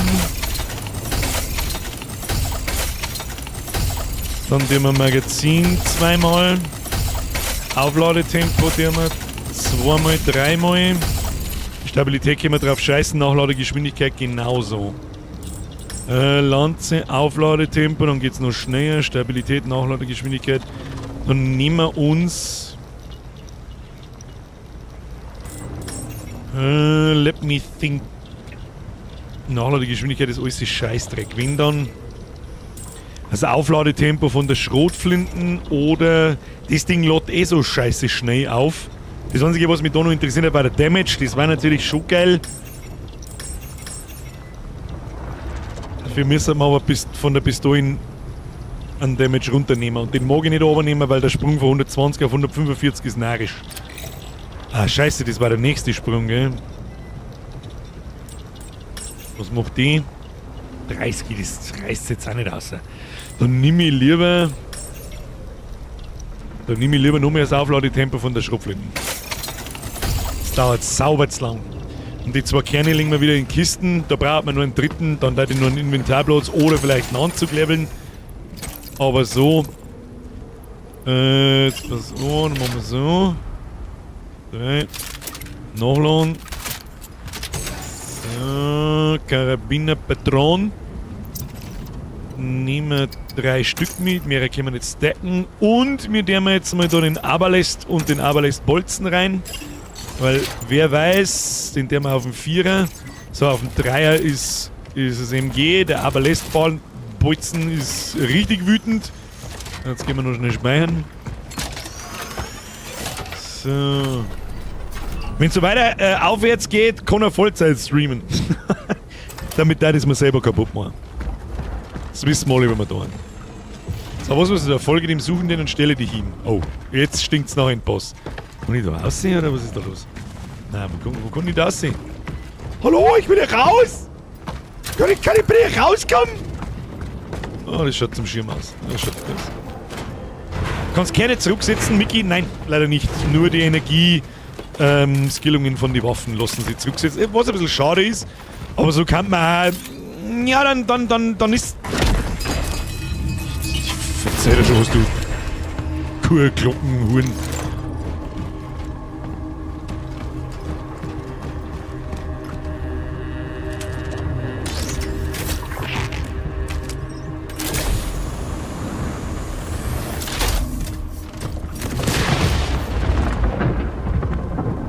Oh, jetzt gehen wir in den Turm vom Anfang rein, hä? Was ist das nächste Pad? Oder kann ich da wieder irgendwo die Wind runtergehen und ich check's nicht? Ah ja. Das ist eine narische Mechanik. Gut, dass da nicht so viel davon drin gehabt haben. Dabei fast narisch waren, du. Schau, es liegt da immer noch Energie umeinander. Das heißt, wir haben am Ende noch nicht so nah, wenn wir das vielleicht meinen.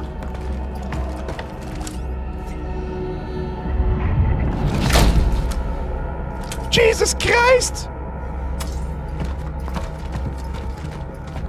Oh, lecker, der Fuck off! Woo! Okay, alles klar, Mann. Okay, ciao.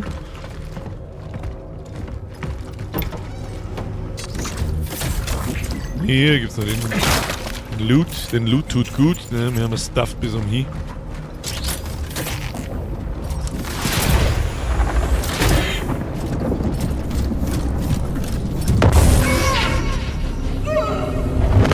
Oh, das sind...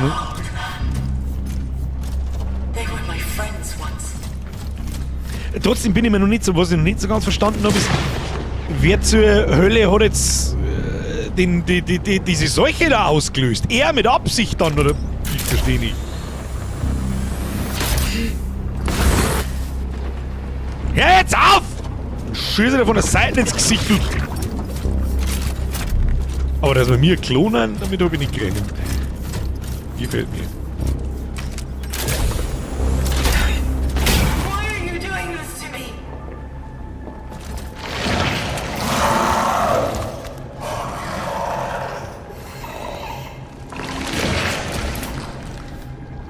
What?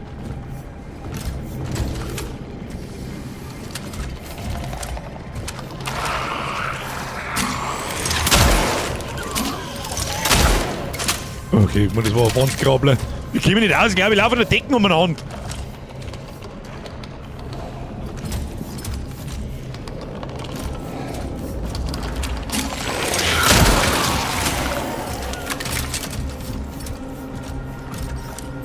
Kruzifix.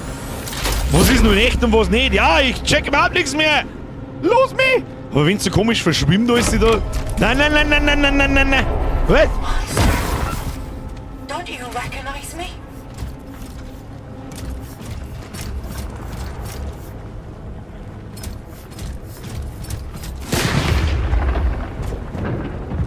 Was? Wo? Das ist ein Pet. Geh wieder hin. Ja. Warum nicht? Dann müssen wir da. Ah ja, da kann man aufgehen.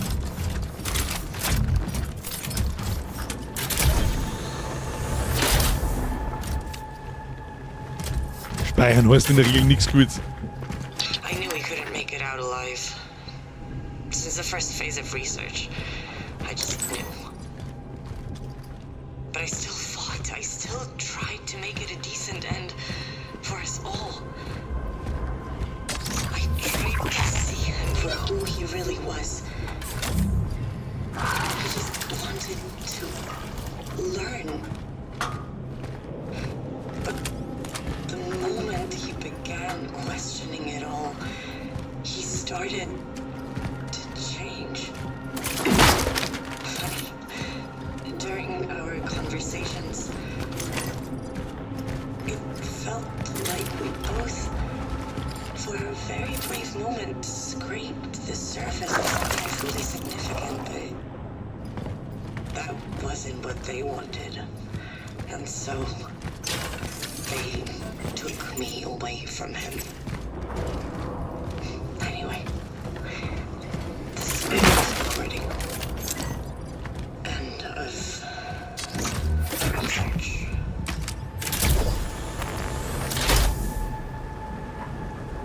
Anscheinend ja, der Wart hat die Veronica geklont. Ja. Das ist so aktuell der Stand der Dinge. Oh Gott, bitte nicht beide Mechaniken miteinander kombinieren. Strom legen und da umeinander springen, du kannst mich mir am Arsch lecken.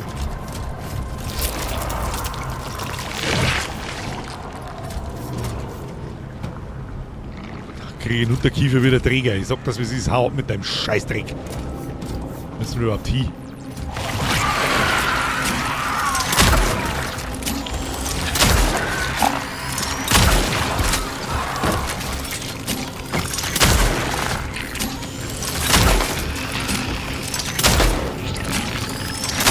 Okay.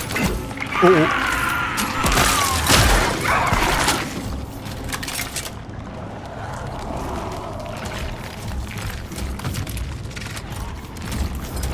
Ich höre doch, du Mistvieh.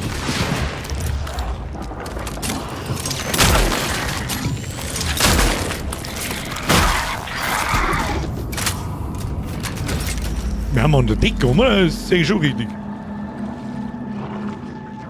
Ja. Elektriker! Wir bitten um Strom! So, mal wieder umschalten. Ein bisschen umeinander zinteln. So, ich schätze jetzt einfach mal grob da hindrehen. Wird schon richtig sein, ja.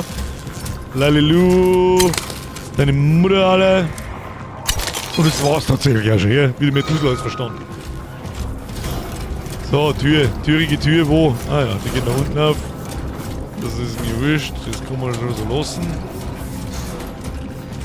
Wo sollen wir hingehen? 17 Tage lang, ich käme nicht aus, Wo bin ich vielleicht? Ja. Bin jetzt wieder normal, ja. Hallo?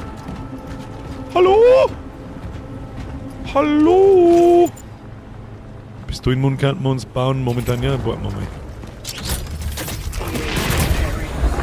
Er bereitet dir etwas.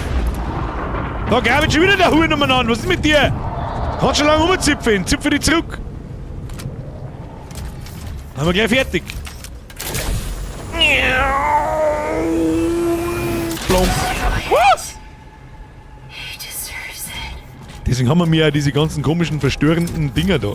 Wenn wir irgendeine Mischung aus einem Klon und was für ein Teil. Bloß das mit den Anomalien ist noch nicht so richtig. Naja, damit! Das ist noch nicht so richtig erklärt. Suffering will always follow. Ja, das ist aber egal bei was. Wo muss ich hin? Hallo? Wo gehen? Ich weiß nichts, wo... Ah! Na, da bin ich gekommen, oder? Bin ich doch nicht hier, da bin ich doch gekommen.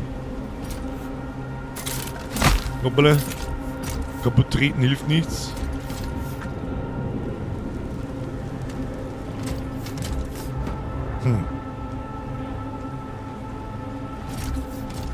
Ich springe jetzt trotzdem noch mit zurück, weil es mich interessiert. Was sicher von da kommen? Ja. Ah, da rechts ist was. Warum scheint eigentlich nicht nach rechts? Hab ich da einfach nicht umgeschaut oder was war denn jetzt wieder? Naja, was sind die Besten? Kurz mal, ja, Noob Gaming. So, was haben wir?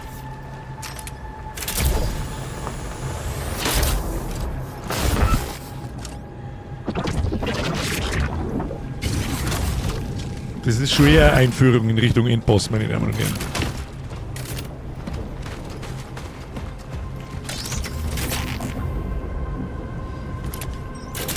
Oh ja.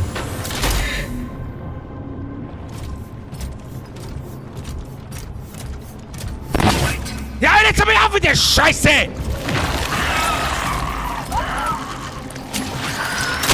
Was haben wir in der Wind drin?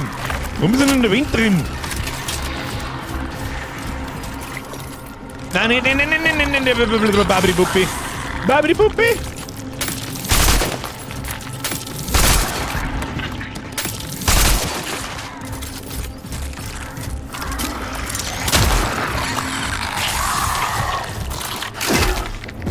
Scheiße.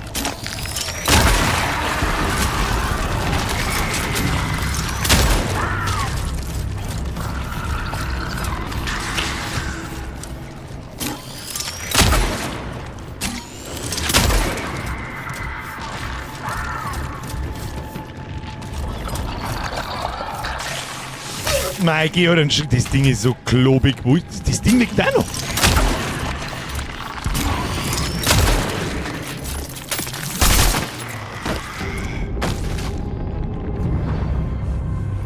Okay, ciao.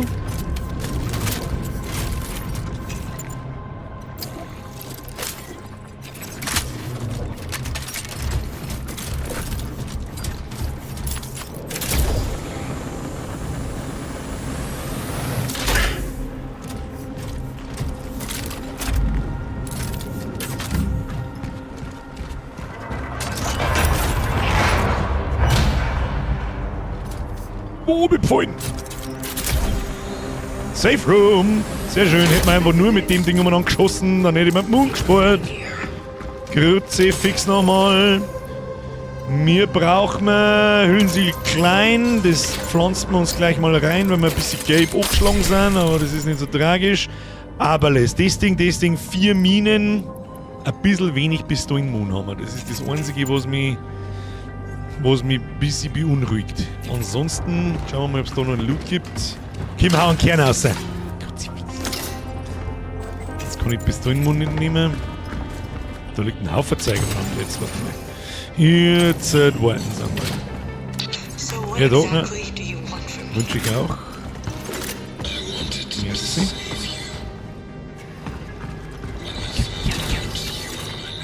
Ja! Ich hab's verkostet. What's the point of saving me if we can't help anyone else?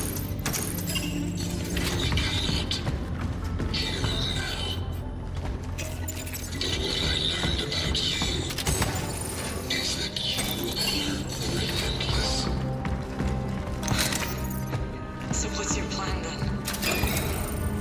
My plan is to keep you safe. And hope you will find a way. Hope. That's it? Frage, wir kriegen keinen Schaden.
Jetzt käme nämlich Folgendes noch.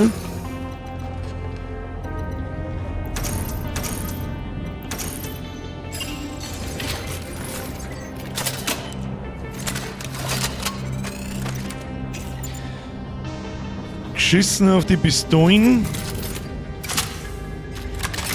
Unser Main Damage, der richtig base Damage, kommt jetzt vom Aberlast. Wir kriegen da 2 Schuss rein, 2 Schuss habe ich dabei, 4 Aberlast-Schuss. Wir haben noch kein einziges mehr ausprobiert. Wenn wir nicht ausprobieren, dann beim Endboss. Hallo?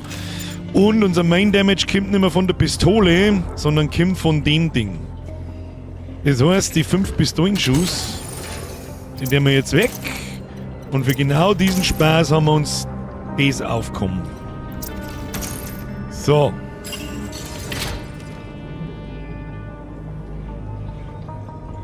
Das schaut doch ganz solide aus, hätte ich jetzt vorgeschlagen. Scheiße, aber ich darf noch gerne Granaten mitnehmen. Ja, nehme ich lieber 2 Granaten mit, anstatt die 3 Schrotflintenschüsse. Schauen wir mal, wie wir damit zurechtkommen. Pyromine rüber, Mine, Feuer.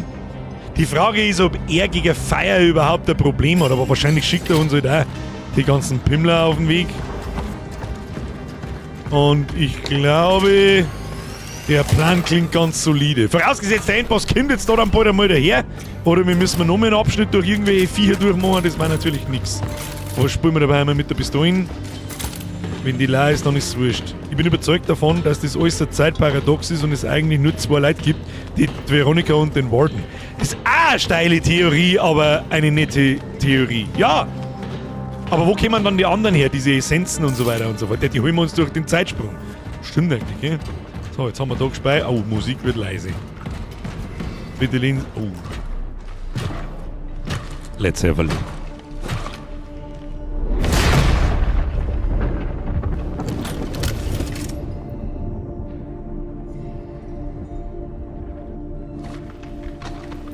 Stimmt, sie lebt ja auch noch. Sie ist ja umeinander gerannt. Arsch frisst Hose.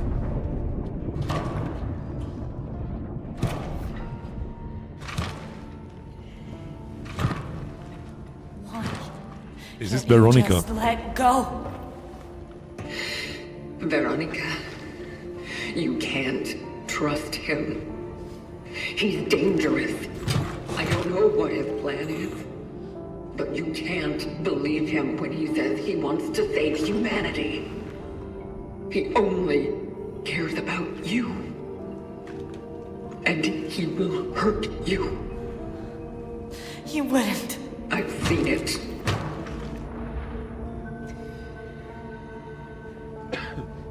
Komm jetzt zu den Heim, aber. I don't understand. It is better to let go than to cause yourself even more suffering. So, you mean to tell me that I should just give up the fight? That I should simply choose death? Is that what you're saying? No, but what he's going to do to you, it's... Listen. He told me that you'll come for him. That the Collective would punish his disobedience. I am not of the Collective. I am not like him. So, who are you then? I am... you.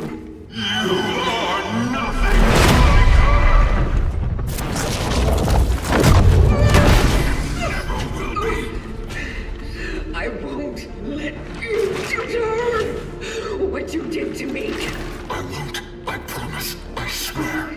No, you need to stop this right now. Stay out of my way! Happy bleed!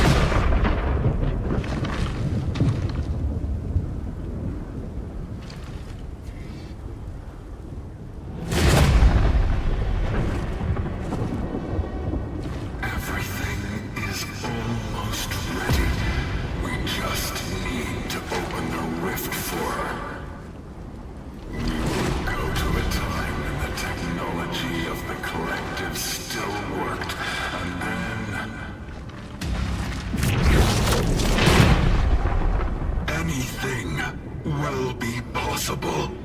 Didn't you renounce them?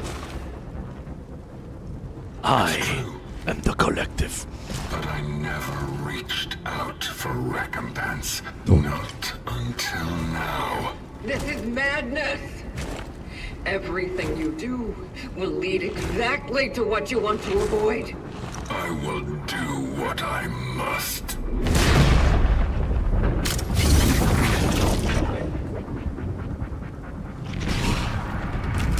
It's time to correct the mistakes of the past. Was? Wo? Wo muss ich schießen?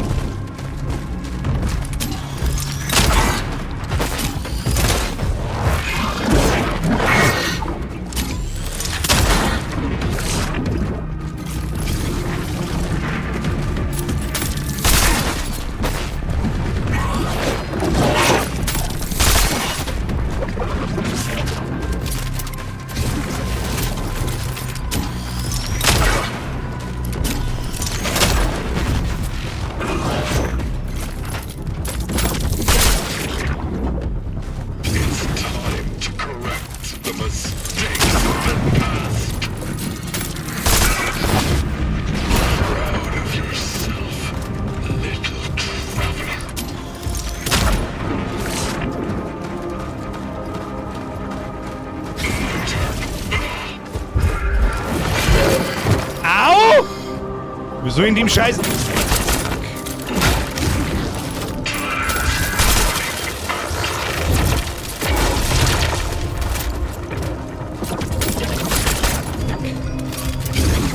Nein!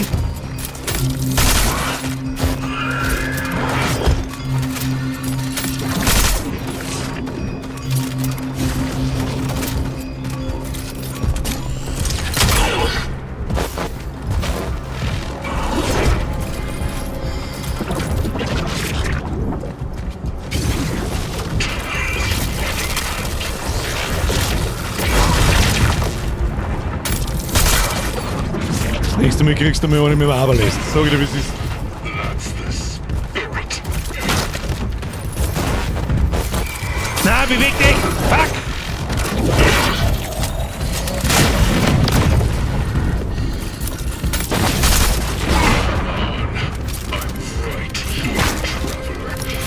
But you have to shoot straight Wieso kann ich noch nicht aufhören?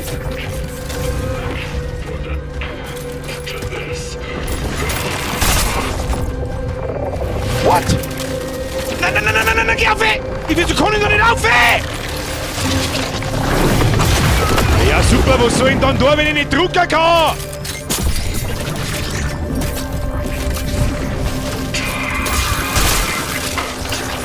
Ja, was ist denn das für ein Scheißdreck?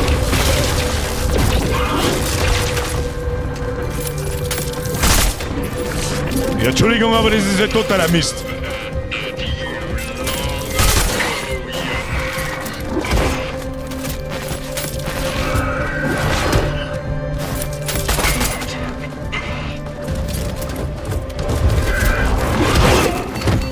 Ja,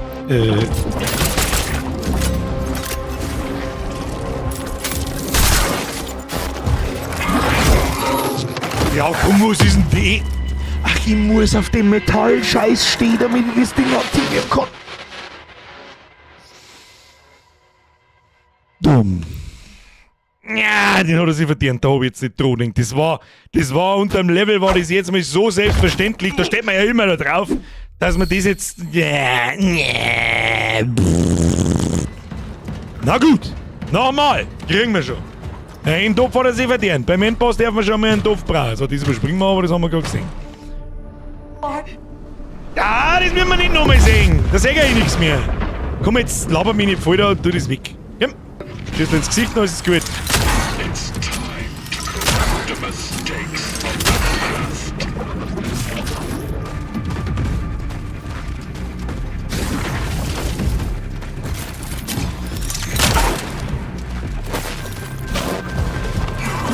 Ja, natürlich kann ich nicht weg und ziehen. Das ist ein Wichser.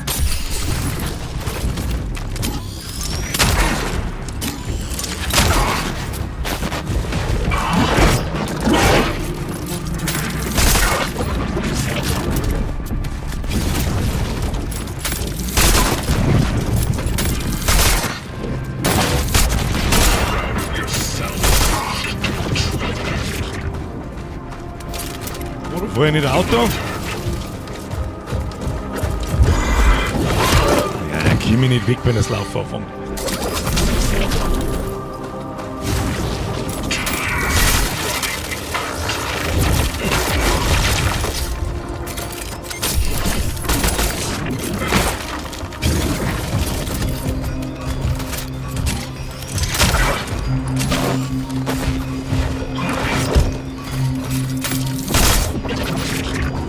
Das nächste Mal Pistolen.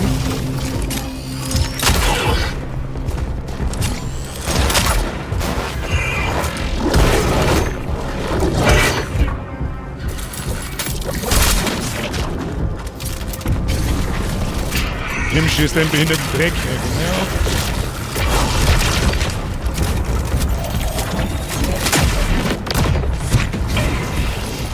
That's the spirit.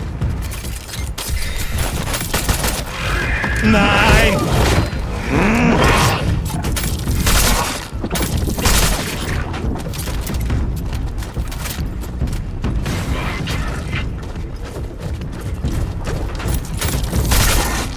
Ach, den kann man stoppen!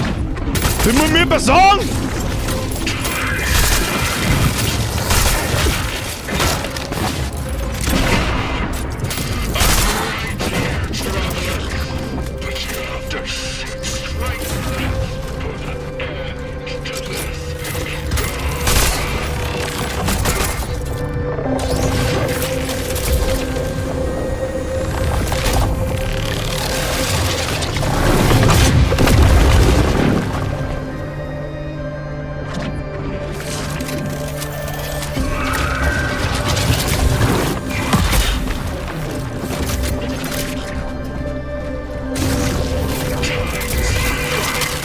Oh shit!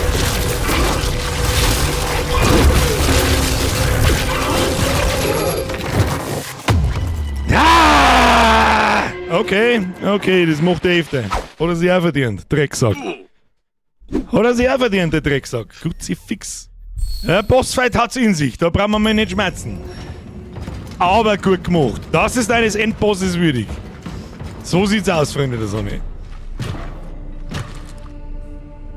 Der macht das, man muss ja jede Phase einmal gesehen haben, dass er das 3-4 Mal hintereinander macht. Greedy? Nein, eigentlich nicht. Ich hab bloß nicht damit gerechnet, dass er das 4-5 Mal hintereinander macht. Und jetzt, wo wir wissen, dass man...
Ja, hab ich einen Fehler gemacht.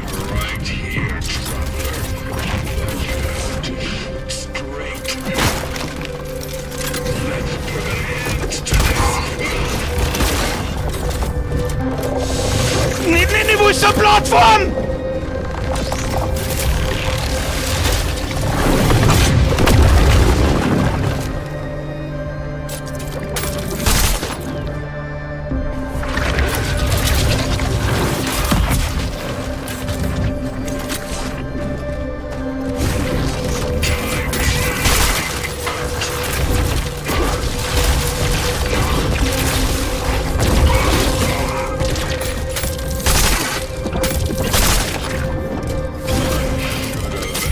No, no, no, no, no.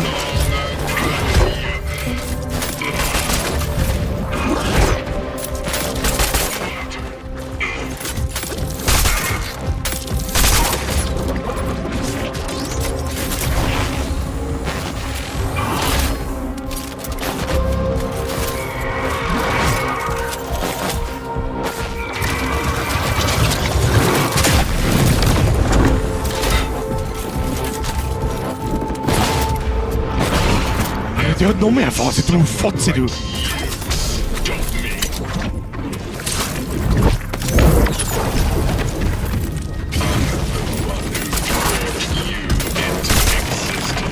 Was? Was,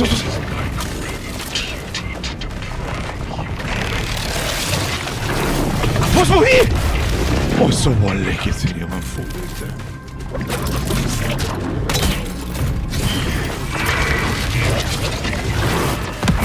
Ah, ich weiß nicht, wohin.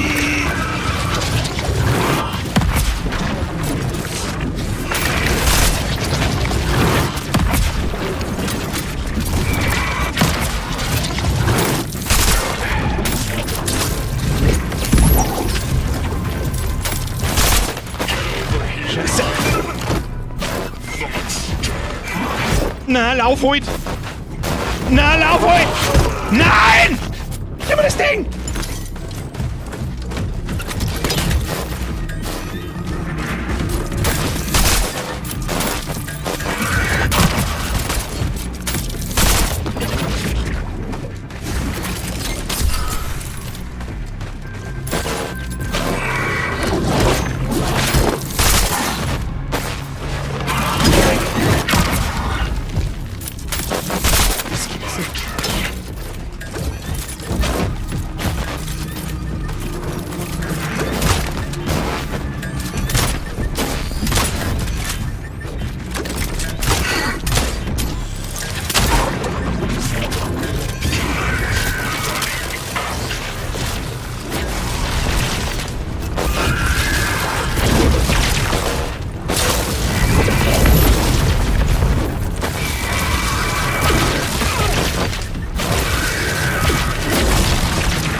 Es wird langsam happig.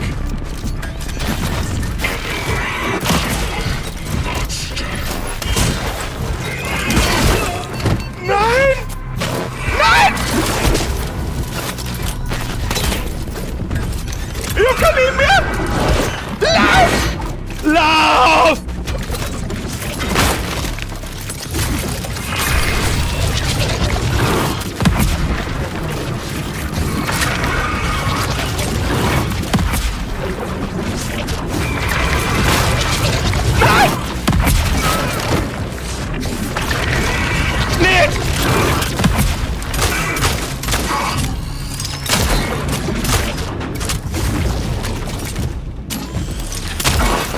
Jetzt stirb!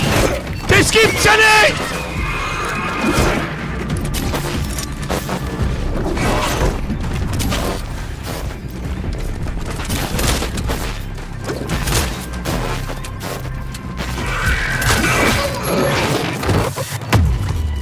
Bruder, was ist denn mit dem? Oh! Was ist der Mann mit dem? Ich brauche viel mehr Heilung. Ausweichrolle, es gibt keine Ausweichrolle. Was ist der Mann mit dem?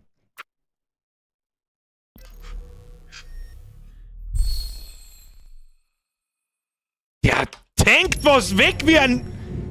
Der aber es dauert sauber zu lang zum Aufladen, bis ich den schier, da habe ich am Schluss überhaupt keine Zeit mehr.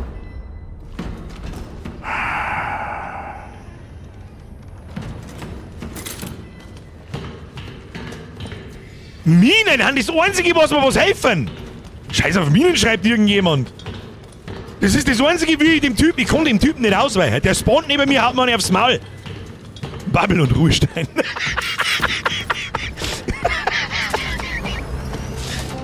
Den kriegen wir schon. Wir haben den ganzen Abend haben wir Zeit. Der ist, habe ich jetzt nicht also.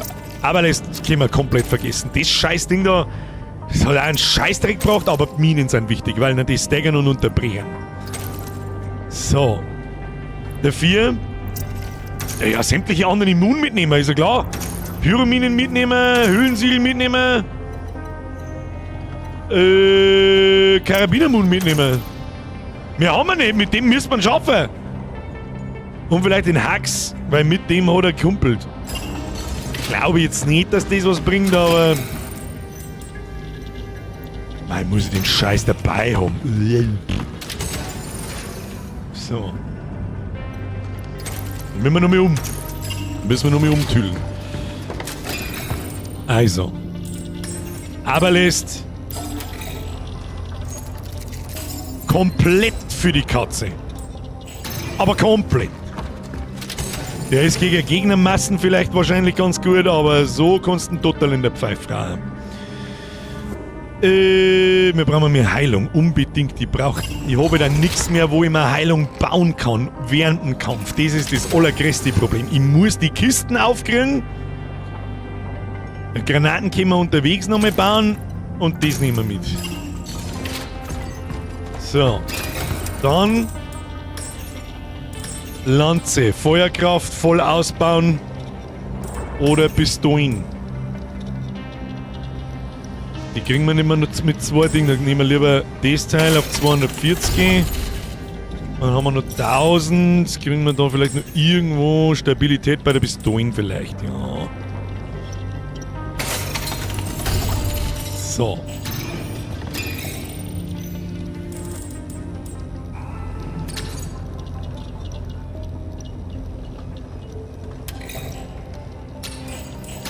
Nicht genug Platz.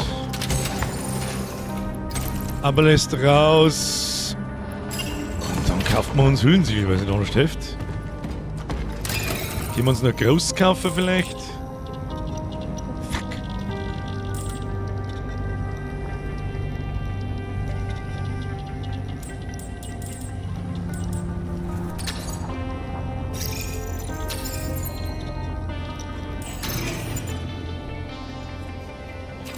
Zwei Karabinerschuss noch.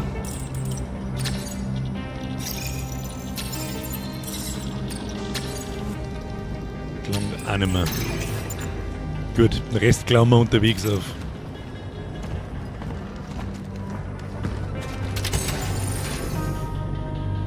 So.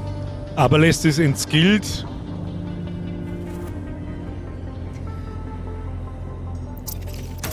Nehmen wir noch mit, warum nicht? Sachen aus der Kiste verkaufen, das bisschen macht's nicht. Macht's gerade nicht mehr fett. Der ist schon zum Schaffen, also dem musst du nur richtig gut runterspringen. Wo ist denn der scheiß Speicherpunkt? Den kriegen wir schon. Granaten sind in der letzten Phase das A und O. Der Rest geht. Aber das am Schluss, wo er die ganze Zeit weg ist, da darfst du keine Munition verballern.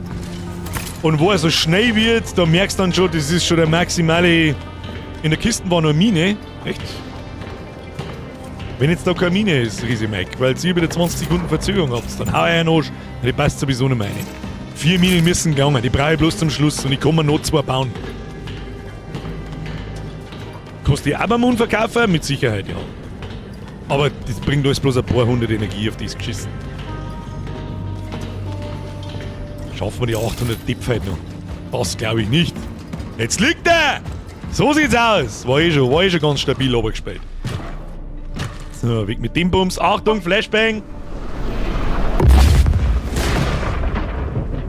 So.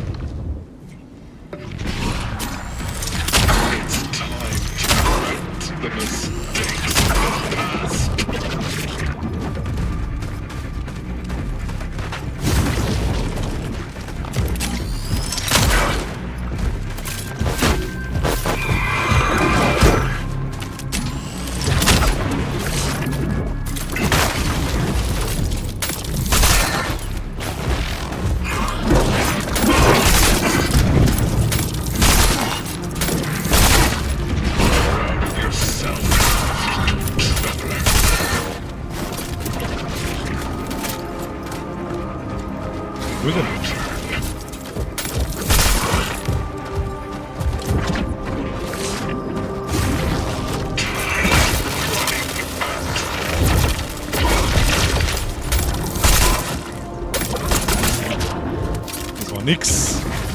Bin immer leicht zu greedy.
Letzte Phase.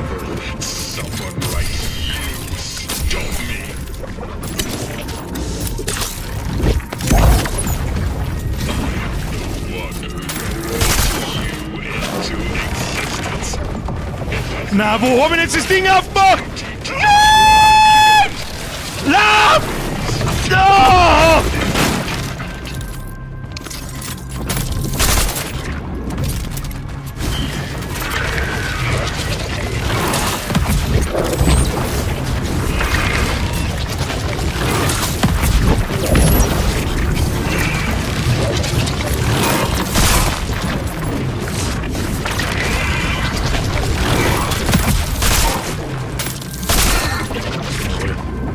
Ich hab nur noch 15 Schuss, das ist ganz schlecht.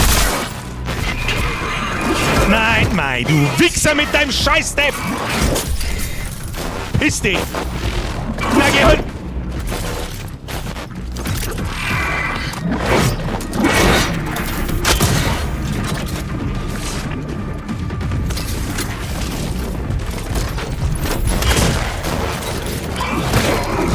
Das ist das Letzte. Ich weiß nicht, wie man dem Scheiß ausweichen soll.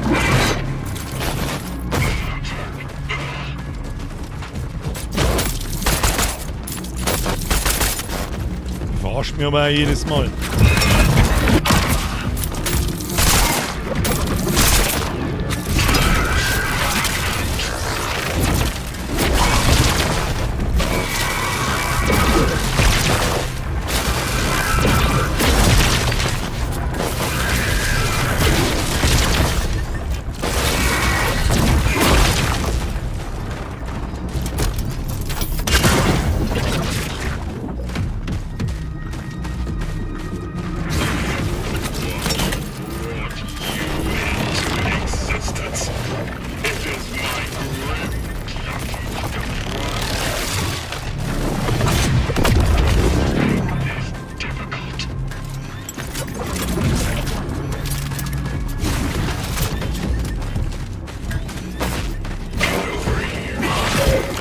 Fuck you!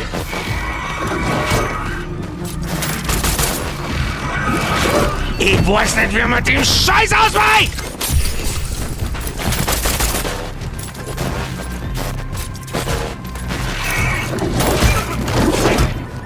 Es ist so dumm.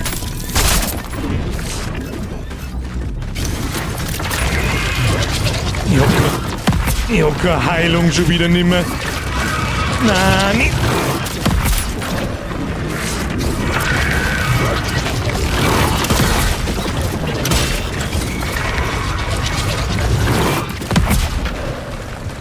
Liegt da nur irgendwas rum.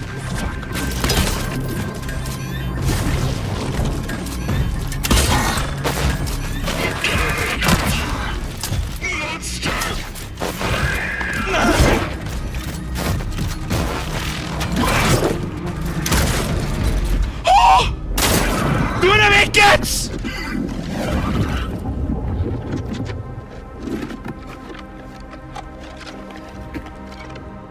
Tu dir weg jetzt. Please, let me try. There is still hope for us all.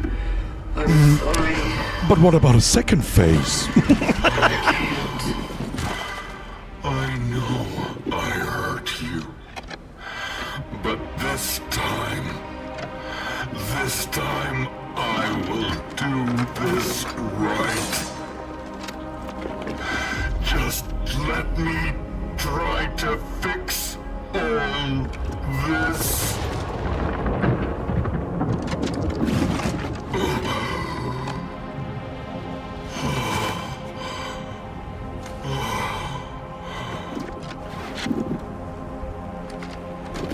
Forgive me. Nope. Stop! Please! Ha, ab, Veronica, bei dir schießt ja Kugel in den Kopf. Was ist, was ihr da fabriziert habt? Believe me. It's better for this to end now. I told you. What he's doing here is not going to save humanity. It's fine. What?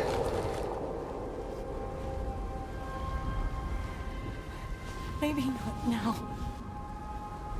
Maybe not in this time. But there are possibilities. There have to be. How are you so sure? I know you've been through a lot. And I believe you when you say who you are. But I also believe that you used to be me. And I don't want to give up now. Not when he came back.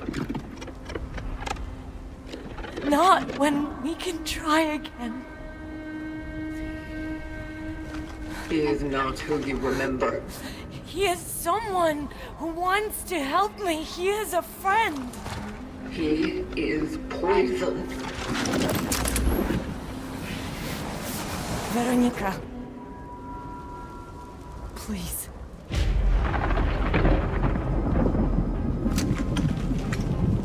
I want to have a future. Whatever it may be.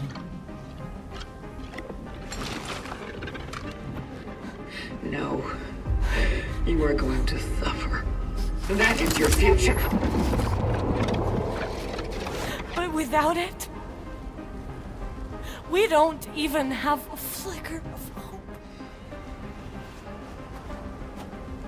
Please. I want this.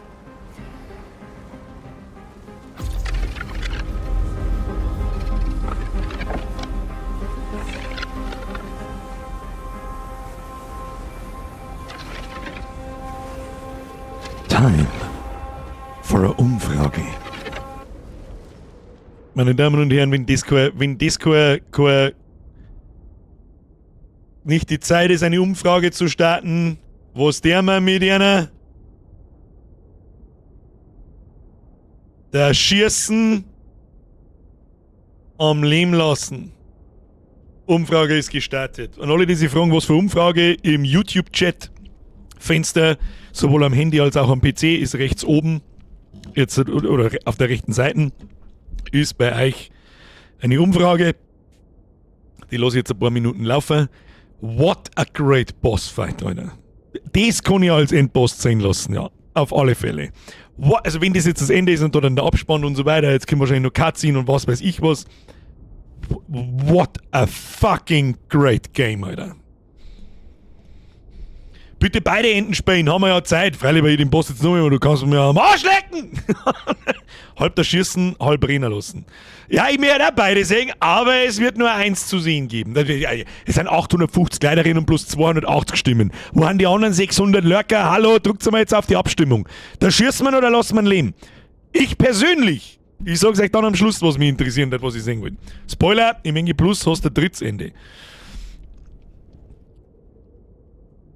Ich kann selber gar nicht abstimmen. Ihr sollt nicht in den Chat einschreiben, was ich da soll, ihr sollt die Abstimmung benutzen, für das habe ich es gemacht. Ja, was haben wir da? Evi, der Schürze! In die Knierscheiben, da die sagen. Die Hälfte von euch, die da abstimmt, die weiß ja überhaupt nicht, was überhaupt passiert dann. Weil die Hälfte von euch die Geschichte nicht verstanden hat. Also wisst ihr ja überhaupt nicht, ob wir nicht zerschießen sollen oder ob wir es am Leben lassen sollen. Ich möchte einfach bloß, dass irgendjemand erschossen wird. Das ist alles. Ne? Lass leben, dann kommt Teil 2. Da der MCM oder Hirn. Haben reisende Knierscheiben. Erst abstimmen, dann liken. Aber wer da war der Depp oder nicht? Nein, sie will es so haben. Dann soll sie es so kriegen in meinen Augen. Das kann ja dir egal sein, ob ich aufgepasst habe oder nicht. Tja, 50% Stimmen war schon mal am Anfang. Auf geht's. 70-30 für das Schießen. Meine sehr verehrten Damen und Herren, damit sind wir fertig. Wir erschießen ihn. No!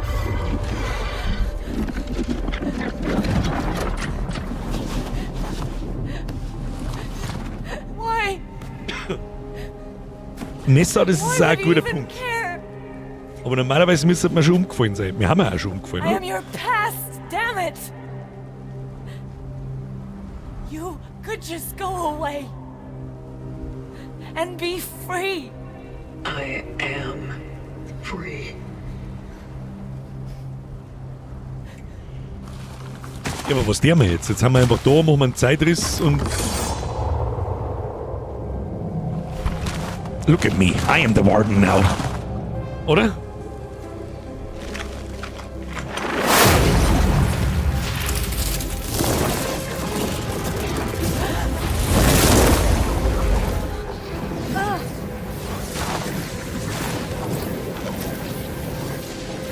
We all are.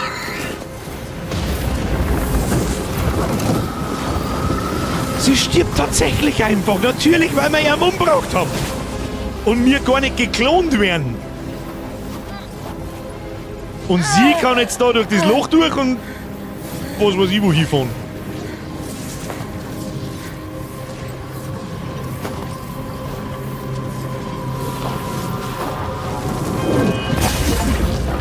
Ich bin frei. Erschieße den Pfadfinder, beende das Spiel mit Edwards Essenz. Und 2 Achievements kriegen. What a fucking great game, Alter.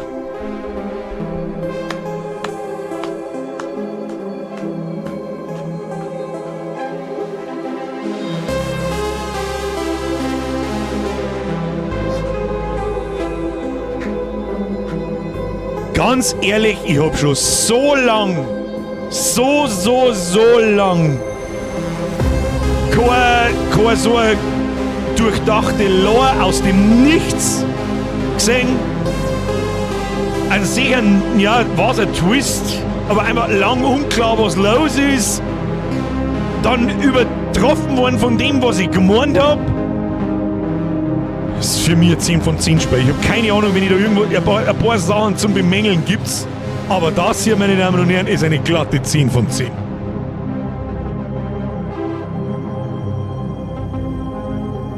Das andere Ende hätte mich sehr interessiert. Das schauen wir uns jetzt dann per Video. Obacht, da kommt noch eine Cutscene. Auf die darf ich ja warten. Aber jetzt läuft erst einmal wahrscheinlich eine Dreiviertelstunde lang bis... Ja, das hat sie sich verdient, das Spiel. Meine Damen und Herren, ich bitte Sie darum, einen Like-Button zu smashen, wenn nicht für mich, dann fürs Spiel. Weil das ist wirklich... Da kann ich... Das kommt auf die Liste. Egal, was dieses Team das nächste Mal für ein Spiel macht, werden wir spielen müssen. Obwohl es so oft angestürzt ist, Mr. Nick, ich glaube mittlerweile, dass das gar nicht so recht am Spiel liegt, sondern eher an meinem PC. Chronos ist nicht das einzige Spiel, das mittendrin völlig grundlos einfach abkackt. Passiert mir bei Arena Breakout, passiert mir das auch. Und ja. Das sind momentan die Hauptspiele, die wo ich da gerade momentan spiele. Bei allem anderen weiß ich es nicht. das Spiel hat sich auf alle Fälle ausgezahlt. Ich bedanke mich bei allen, die übrigens bis zum Schluss zugeschaut haben. Und ganz ehrlich, wenn wir mir ein Spiel zum 7. Mal spielen und knapp 900 Leute da sind, an einem Mittwoch, das spricht Bände, Freunde der Sonne. Das spricht Bände. Ich bin jetzt natürlich gespannt, was nächste Woche dann los ist, im Oktober. Das sollten es dann eigentlich erfahrungsgemäß zumindest mehrere sein. Ich bin gespannt. Schauen wir mal. Aber im Endeffekt ist mir eigentlich wurscht, ob dann 900 Leute, 1200 Leute oder 1500 oder 2000 herin hocken. Wenn ein schwerer Kern da ist, die sich für sehende Spiele da begeistern können und das nicht langweilig wird. Es ist doch relativ repetitiv. Das ist ja das Einzige, was es anzukreiden gibt. Gegnervielfalt so ein bisschen. Die Mechanik, dass die Gegner mergen, das war ja die Besonderheit so, dass wenn eine Leiche am Boden liegt und ein anderes Viech geht hin und saugt die auf, dann wird es stärker. Das ist ganz nett, aber ich hab da nie so wirklich drauf aufgepasst. Sag ich ganz ehrlich, wenn ich einen gesehen hab, der da einen verschlingt, dann schieße ich ihm ins Gesicht und ich hört auf damit. Der Weißel schreibt, streamst du am Freitag auch, beziehungsweise was kommt am Montag? Das schreibe ich euch ins Discord. Am Montag kommt Luto. Diesen Freitag gibt es keinen Stream, diesen Freitag bin ich nicht da. Warum? Weil ich in 4 Stunden oder 3 Stunden an den Flughafen fahre und einen Kurzurlaub reinhau. Birgerin hat in 1,5 Stunden Geburtstag. Ja, die mag da irgendwie fort, verstehst? Oder die Musi, passt auch super gut. Ein super Game, auch wenn ich nicht alles ganz kapiert habe, aber sehr geil. Ich glaube, nicht so kompliziert machen, ich glaube, diese Seuche und dieser Ausbruch von dieser Seuche, die haben einfach da, die haben einfach passiert. Und dieses Kollektiv, das ist eine frei erfundene Scheiße von ihm, um den Klon von uns, man hat ja die Versuche jetzt da am Schluss gesehen, man hat uns ungefähr, was weiß ich, wie viel oft mal geklont, ist sowas, um uns unter Kontrolle zu halten und ja, um uns Befehle zu erteilen. Aber irgendwann waren wir offensichtlich geistig so weit, dass wir eingesehen haben, so Moment einmal, da stimmt was nicht. So dass ich jetzt ganz furchtbar grob oberbreche. Und man hat diese Zeitreiserei und so weiter, die hat man einfach damals schon erfunden, bevor die ganze Scheiße passiert ist. Und so haben wir da immer hin und her gesprungen zwischen der Jetztzeit und damals, wo das Ausbruch ist und so weiter und so fort. So brich ich es jetzt einmal aufs Minimum herunter. Frag mich halt, wer war der Ward? Das ist eine gute Frage. Das kannte der jetzt oder so.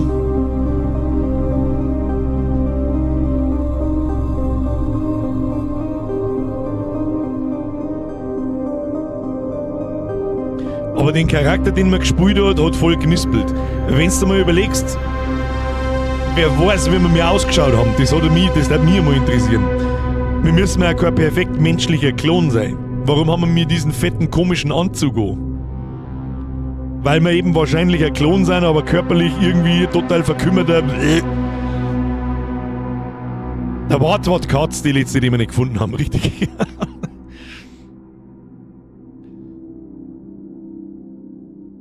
Ich glaube, dass der Wart der Sibr, der Doktor war. Nein, den Doktor haben wir ja gesehen. Der Doktor ist in so ein Viech verwandelt und dann der Wind pickt. Der Warden war der Pfadfinder. Als der den berührt hat, ist der zu einer gemerged. Das ist die Time-Cop-Theorie. Man hat ja herausgefunden, diese Pfadfinder waren diese zeitreisenden Typen, die erstmal vorspringen und einen Weg ebnen und einen Weg suchen. Und er war auch einer von denen und ist vielleicht dann irgendwann einmal auf die Idee gekommen, Moment einmal, ich mag eigentlich gar nicht, dass das aufhört und ja. Such is our calling. Gangschaltung. Ja, aber wo kommt der Wart her und warum hilft er uns als erstes und dann ist er gegen uns? Weil er weiß von Anfang an, wer wir sind. Weil er uns gemacht hat. Und der Wart ist ein Pfadfinder. Bruder, jetzt kommst du daher. Gleich. Gleich. Open up, Edward! Open up! Please!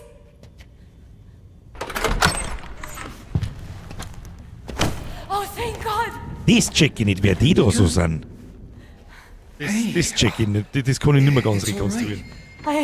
What's going on? I just didn't want to be alone. Oh, was hat das zum...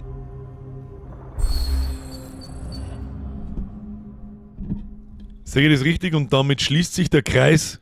Mir erschießen wir ihn. Sie ist infiziert, geht durch den Zeitriss, geht zum Edward, der da noch gesund ist und alles ist noch gut auf dem Planeten und das löst die Seuche aus. Und es geht wieder von vorn los. Die ganze Scheiße bricht aus, der Pfadfinder kommt wieder, er fängt sie, möchte es irgendwie rückgängig machen, dreht komplett durch und es passiert genau das Gleiche, was gerade nochmal passiert ist. Die letzte Szene hat jetzt gerade erklärt, gefick dich doch. Keine Ahnung, wann ich das letzte Mal gesehen habe in einem Spiel mit so einer durchdachten Scheiße.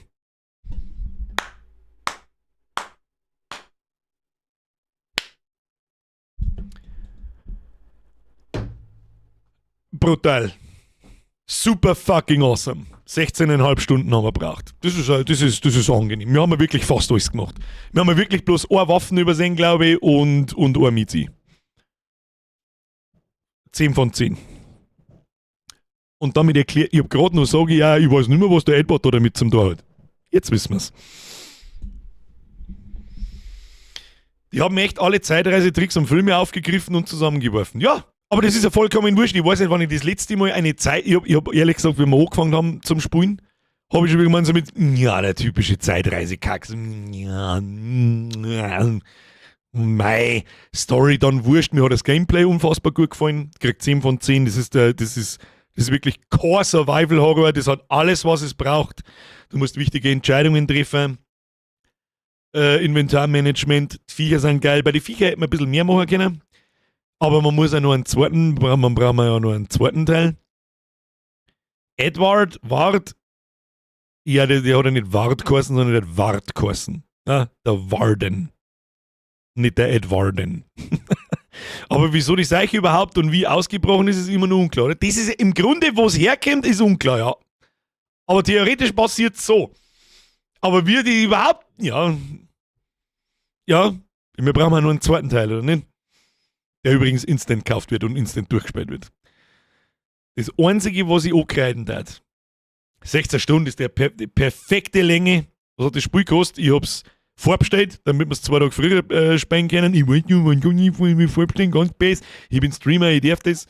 Und dann hat es mich 70 gekostet. Ich glaube, andernfalls kostet es 60 und wenn du einen Key kaufst, kostet es 50. Jeder Cent wert. Movement hätte besser sein können, meinst nur in den Momenten, wo ich lästig bin. Es ist schon Absicht, dass man so träge ist und so. Das ist mit Sicherheit Absicht, weil sie die Viecher auch auf eine bestimmte Art und Weise bewegen und du überlegen musst, schieße ich mir jetzt in die Fresse, gehe ich zuerst zurück, lade ich meine Waffen auf oder nicht, etc. etc. Was man vielleicht ein bisschen anders machen hätte können, die Settings ein bisschen anders. Also es schaut optisch alles so gleich aus. Jetzt nicht, weil überall Hirnbrei-Barzletten hängt, sondern ob wir jetzt da in einer U-Bahn sind oder an der Oberfläche oder in einem Krankenhaus oder in einem Kloster, ist immer alles gleichfarbig. Es ist immer alles dunkelgrau. Das war's. Außer die Hirnbrei-Barzletten, ja. Zweiter Punkt,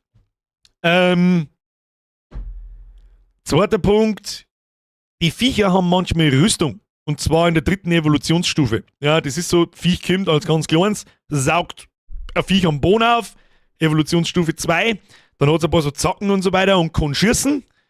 Und in der Evolutionsstufe 3 hat es überall Rüstung. Und ich finde, dass man die Rüstung nicht gescheit gesehen hat, wo man hinschießen kann und wo nicht.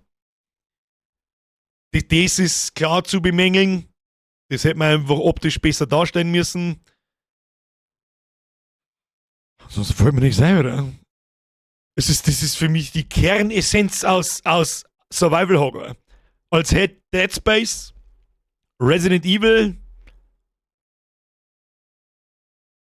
als hätten die 2 Spiele ihr Kind gekriegt.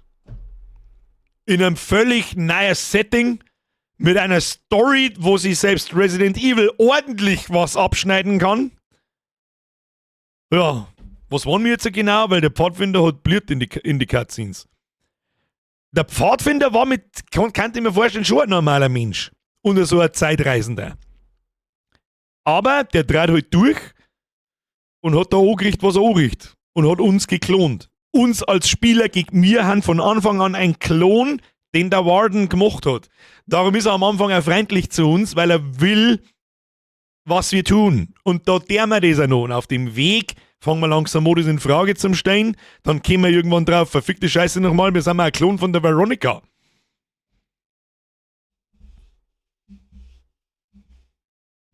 Jetzt noch die beiden anderen Enden. Ich darf schon sagen.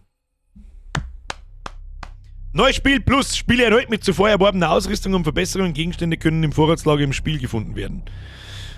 Stelle die stärkeren Feinden für eine größere Herausforderung. Skin Leviathan im Menü Extras kannst du das Erscheinungsbild des Reisenden ändern. Hat der Bernie vorher nämlich mal gefragt, das hätte ich noch cool, hätte ich ja cool gefunden, aber es ist leider nicht so, wie du es geschrieben hast. Im Laufe des Spiels ändert sich der Anzug. Nein, ich habe einfach bloß mal da auf Extras geschaut und man kann da andere Skins auswählen für... Und den habe ich heute gesehen und habe mir gedacht, den nehme ich, der ist blutig. Was ist der? Der schaut voll sauber aus, steht einfach voll clean. Was ein grandioses Spiel.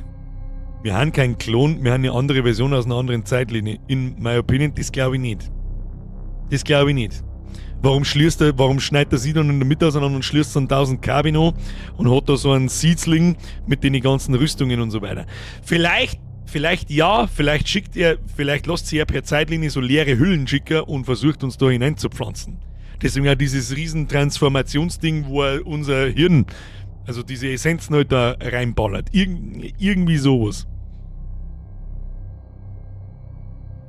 Grandioses Spiel.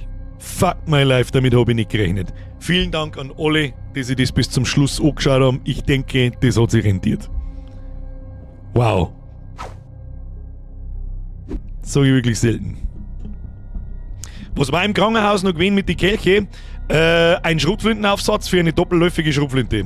Die habe ich wirklich ungern übersehen. Da habe ich mich wirklich geärgert. Und eine Miezi war noch drin gewesen. Ich glaube, die letzte. Die 4, wie viel gibt es insgesamt? Ich weiß nicht, 7, glaube ich, oder 6. 6 machen die Achievements und eine geht uns ab. So. Jetzt muss ich später machen. Jetzt muss ich schnell ein Ending suchen.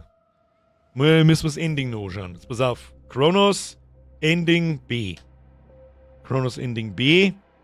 Ending A plus B. Jetzt muss ich nämlich noch gucken. Was tut er als erstes? Ja, da schießt dann.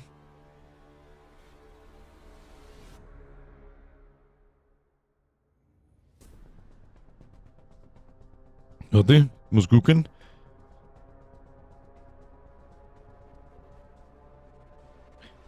So, und dann haben wir da. Okay, da haben wir es. Achtung, ich mache laut. Laden wir uns zurück. Das Ending B dauert ja deutlich länger anscheinend. Ich weiß nicht, was da dann noch kommt, aber schauen wir es uns einmal an. Weil eben, ich glaube, dass die meisten stumpf auf das Schießen drucken. Ja? Ich hätte es gehen lassen. Das habe ich vorher auch angedeutet. So, jetzt pass auf, ist da irgendwas, was keine Sau was angeht? Nö, eigentlich nicht. Los geht's. Chefi, hauen Sie sich in den Lurk, mehr fürs Zuschauen, aber die ersten. Wo sind wir? Da sind wir. Bin ich da auch irgendwo? Ja. Achtung, lassen wir einfach laufen und schauen wir, was passiert. Ist aber halt wahrscheinlich komplett auf Englisch.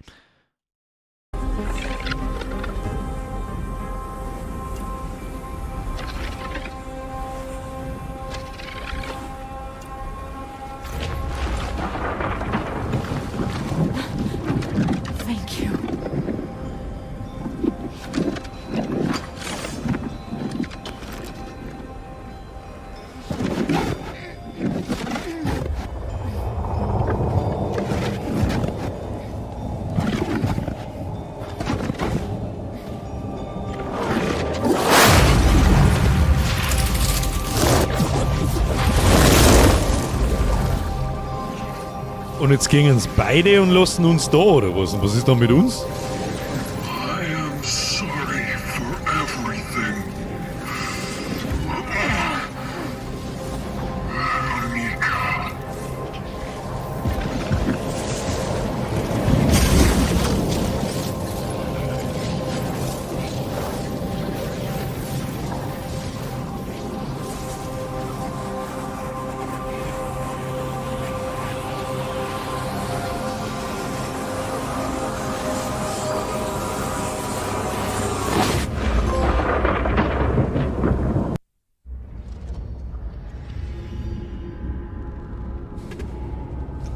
Boah, jetzt ein bisschen wenig Gerede, schaut aber eh nicht. Und jetzt werden wir halt einfach nochmal geklont, wahrscheinlich. Oder nochmal auf welche Art und Weise auch immer.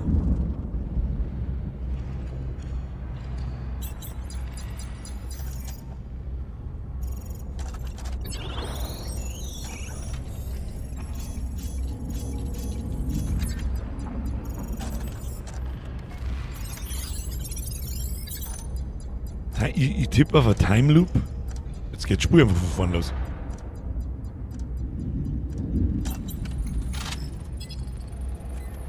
Das haben wir gar nicht mehr, das ist der Warden.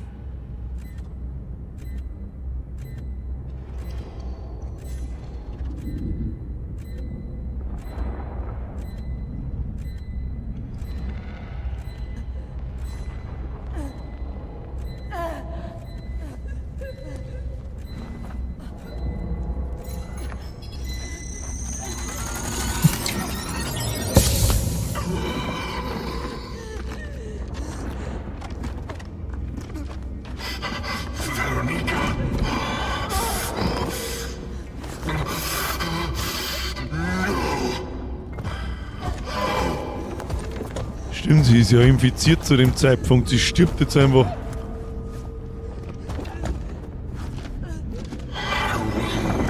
Let you go like this.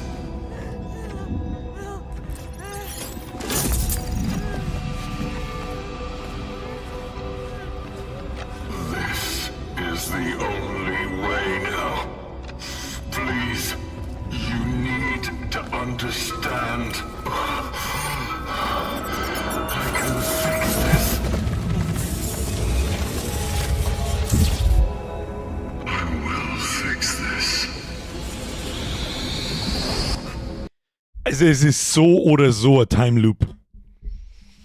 Und jetzt schneidet er es auseinander und hängt es an die Kabine und er holt es am Lehm, versucht sie zum Extrahieren und pflanzt sie in uns hinein. Und wir sind wir dann nach dem 30. Versuch, nach dem 100. Versuch, haben wir mir wieder da als Spieler und es geht wieder von vorne los. Und was ist jetzt mit dem dritten Ende? Das ist eine gute Frage. Ich hatte das schon irgendetwas. Warte mal, Ending C. How to get all these endings, Full Game, Easy Guide, Walkthrough. 4 Stunden später das durch. Auch interessant. Chronos New Dawn, All Endings Final, Boss Fight Ending A, B, Begin a New. Ich find's nicht. Ich finde es nicht. Probieren wir mal Chronos, Secret, Ending. Chronos the New Dawn, geheimes Ende. Beide Veronikas retten. Gut, schauen wir einfach mal. Das ist das NG Plus. 5 Noob-Sekunden, wer nicht weiß, was NG Plus bedeutet, das bedeutet New Game Plus. Das, was ich vorher da gerade vorgelesen habe mit Neues Spiel Plus. Du spielst das später einfach nochmal durch, hast dieselben Fähigkeiten wie jetzt am Ende von dem Spiel, fangst aber von vorne und dafür sind Gegner schwerer und alles ist schwerer. Schauen wir mal, was da so los ist da drin. Da waren wir schon, das haben wir schon gesehen. Ich lasse einfach 4 laufen jetzt, das ist das Geplänkel vor dem Bossfight. So, who are you then? Da sagen wir hier, wer wir sind, dann kommt der Reisende und dann kommt der Bossfight. Ja. Zack, zack. Das haben wir alles. Wir wollen...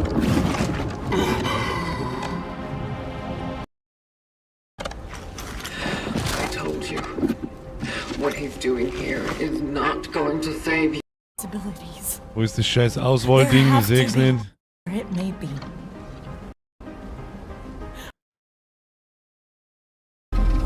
Genau. Beginner New? Das ist das letzte Ending. Jetzt schauen wir mal, was er auswählt. Ah ja. Letztes Ending. Can't let you do this. She must be saved. Why would you even care? I am your past, damn it. You could just go away and Be free. What? It already happened. It's happening all over again. Haben wir mit der Time Loop, haben wir schon richtig. Somehow, it always ends here.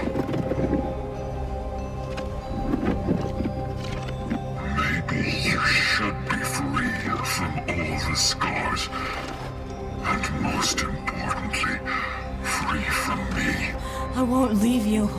It's fine, Veronica. Maybe she's right. Go. Take her. There's still a chance for both of you.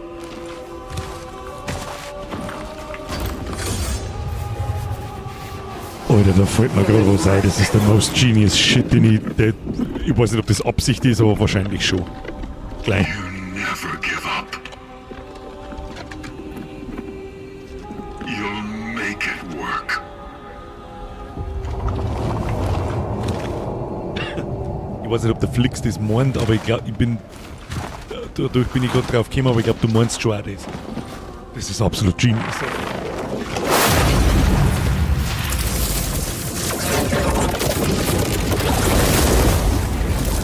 Genau, beim zweiten Durchlauf kapieren sie jetzt, dass sie das immer wieder macht.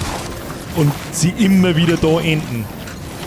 Und jetzt ist die Frage, was deren. Jetzt gehen Veronica und mir durch den Time Split.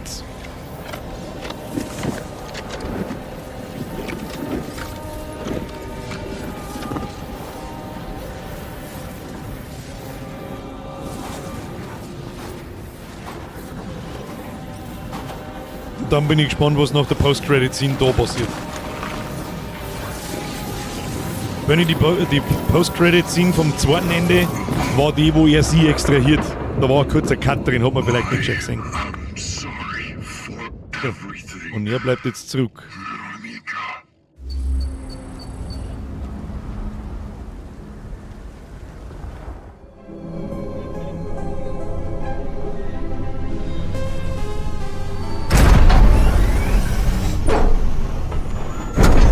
Welcome, Veronica. It's time.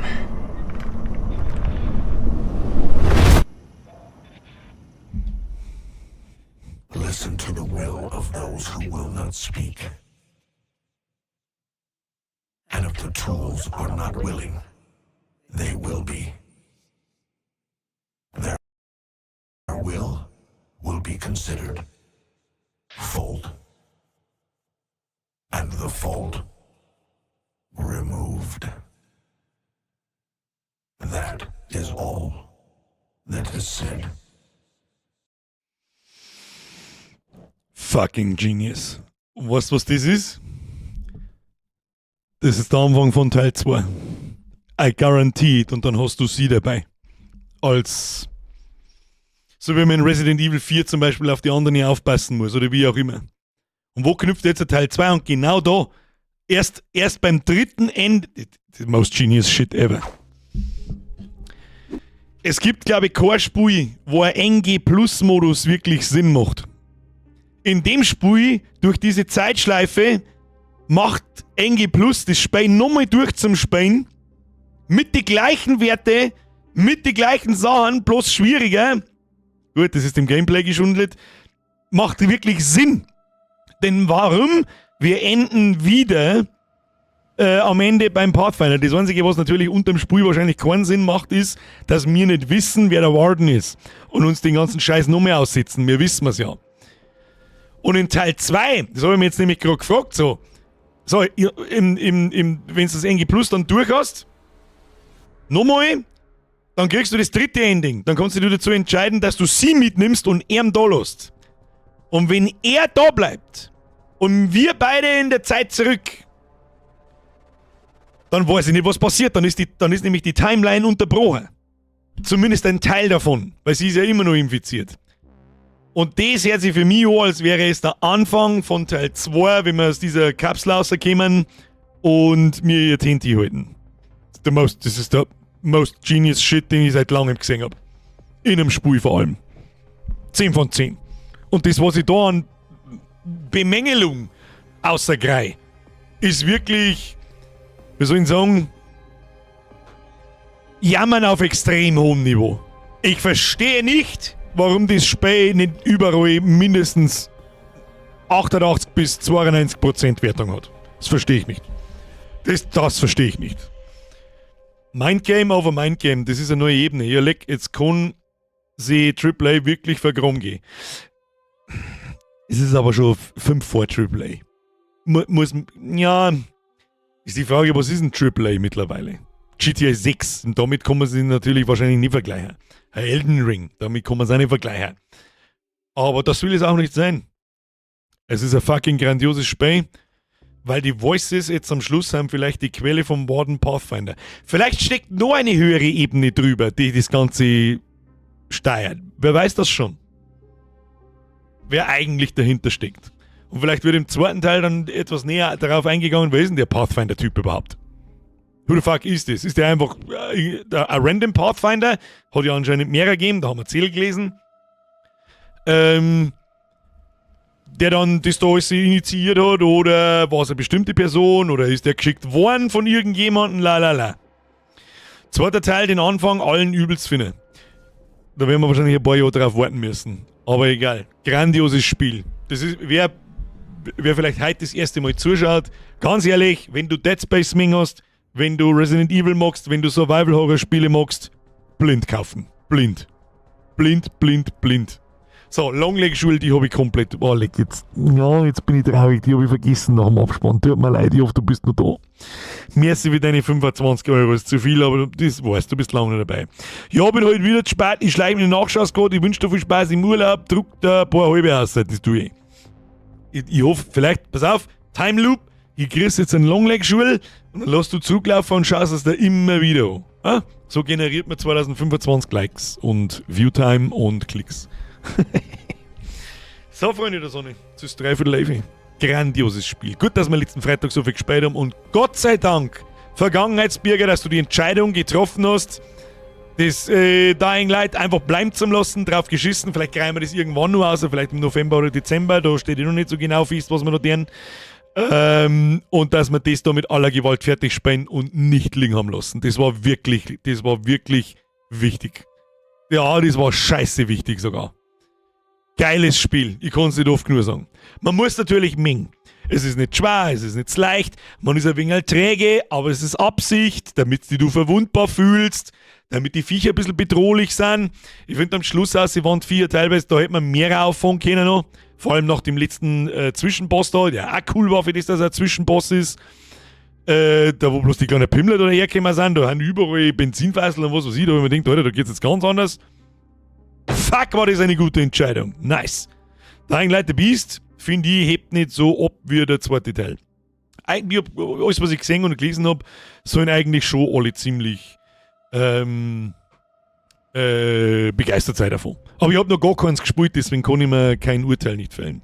Herr Grad schreibt, Jurassic World Evolution 3 kommt im Oktober. Spielst du das auch? Weiß ich noch nicht. Wenn es im Game Pass ist, vielleicht. Aber Birger, meine Ration für den Stream ist bis um 1 in der Früh ausgelegt. Ich habe auch gemeint, dass es länger dauert, aber für das haben wir am Freitag zu lang gespielt. Habe ich gesagt, wir hätten die dreiviertel Stunde, am Freitag oder die letzte Stunde hätten wir nicht mehr ohne hängen sollen. Hätten wir heute bis um 12 Uhr spielen können. Aber gut. Ich habe natürlich auch nichts dagegen, wenn ich früher gehen kann, weil dann gondelt man jetzt nur ein Energy ein, kontrolliere mich nur mit meinem Rucksack und dann werde ich mich, es ist irgendwie, fühlt sich, ich habe es irgendwie noch gar nicht so ganz kapiert, so mit. Also in 3 Stunden fahren wir in den Flughafen und in 6, 7 Stunden bin ich fort Land und dann werde ich am Meer frühstücken, meine Damen und Herren. Hab ich Bock. Wo geht's hin? Ich bin dann der Koloss in Rhodos. wir fliegen nach Rhodos. Waren wir noch nie, ich war da noch nie, wir wollten nicht schon wieder nach Kreta, das war jetzt das 6. Mal hintereinander, glaube ich, oder das 7. Mal. Und ja, kleiner Geburtstagsurlaub. Wie letztes Jahr auch. Also wir kommen am Montag in der Früh wieder heim. Es ist alles Off-Season, es kostet alles Welten weniger. Und dann ist sowieso wieder mindestens ein Jahr lang. Oder? Alles Gute der Chef, was sage ich? Wie lang? Montag komme ich wieder. Also um Gottes Willen, es ist keine Woche Pause. Nächste Woche wird es erst richtig asozial. Nächste Woche startet der Horror Oktober. Mit was? Habe ich gerade gesagt? Ich bin ein totaler Volldepp. Achtung! Bam! Montag! Luto wird asozial. Erinnert stark an Visage und an sonst was. Der Lightkeeper Indie-Game schaut auch asozial aus. Und am Freitag, da streicht's der Quarry weg. Da streicht ihr die Quarry weg. Da steht Until Dawn. Ja, das wird unser Teenie-Slasher. Gemütlich am Freitag. Das muss ich auch nicht nochmal. Ich mag nicht so viele Indie-Games verbraten, ja.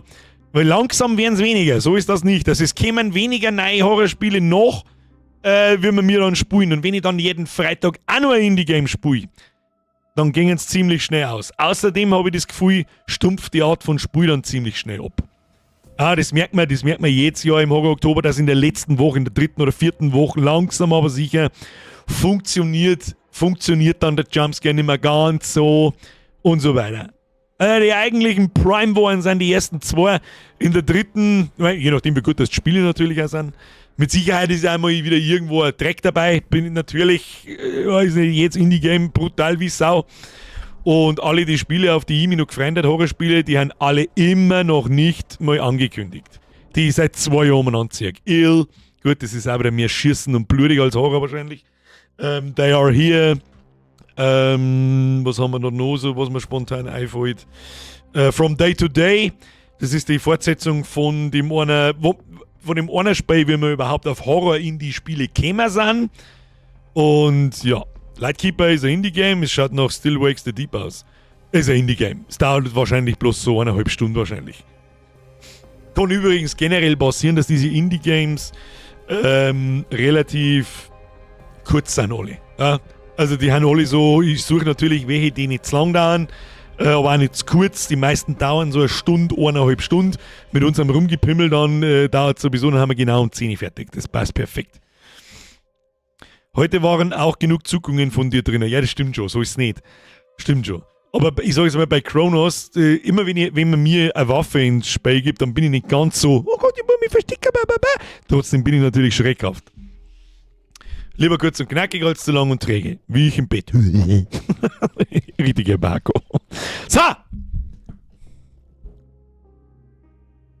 Schlagen wir uns davon. Jetzt hätte ich fast gesagt, gehen wir ins Bett. Ich gehe ja gar nicht ins Bett. Ich tue jetzt noch. Was tue ich denn jetzt noch? Gott, ich muss mich jetzt noch um irgendeine behinderte Scheiße kümmern, wahrscheinlich. Kruzifix. Wobei, da nicht recht viel zu reißen wird mehr heute. Aber wir werden sehen. Und ansonsten gehe ich noch schießen, gondelt mal ein Energy ein und dann wird schon. Meine Damen und Herren, as always, ich ziehe meinen imaginären Hut einmal vor euch und einmal vor Chronos. Mr. Bloober Team, please give us Part 2. Thank you. Das spielen wir dann wahrscheinlich so 2030. Und vielen Dank fürs Zuschauen, vielen Dank für die Donations, vielen Dank für die Resubs. Waren neue Mitglieder dabei? Ich glaube halt nicht. Wir sehen wir uns nächsten Montag, 20 Uhr, Beginn Horror-Oktober. Wer da nicht dabei ist und das ganze Jahr fragt, wann ist denn Horror-Oktober? Ich weiß nicht, das schon mal durchgeschaut. Ich glaube im Oktober. Dann kann ich euch auch nicht helfen. Und jetzt schleicht es euch davon. Vielen Dank, Triple F für die Moderatoren. Klassisches Hashtag Strapse. Ab in den Chat. Habe! Ich muss leise mal, ich glaube, Biergerin schläft schon. Die muss vorschlafen. Ich mache einfach durch, weil es mir wurscht ist. So schaue ich morgen wieder aus. Ja, ist eh wurscht. So schleicht es euch. Ich wünsche euch was. Habe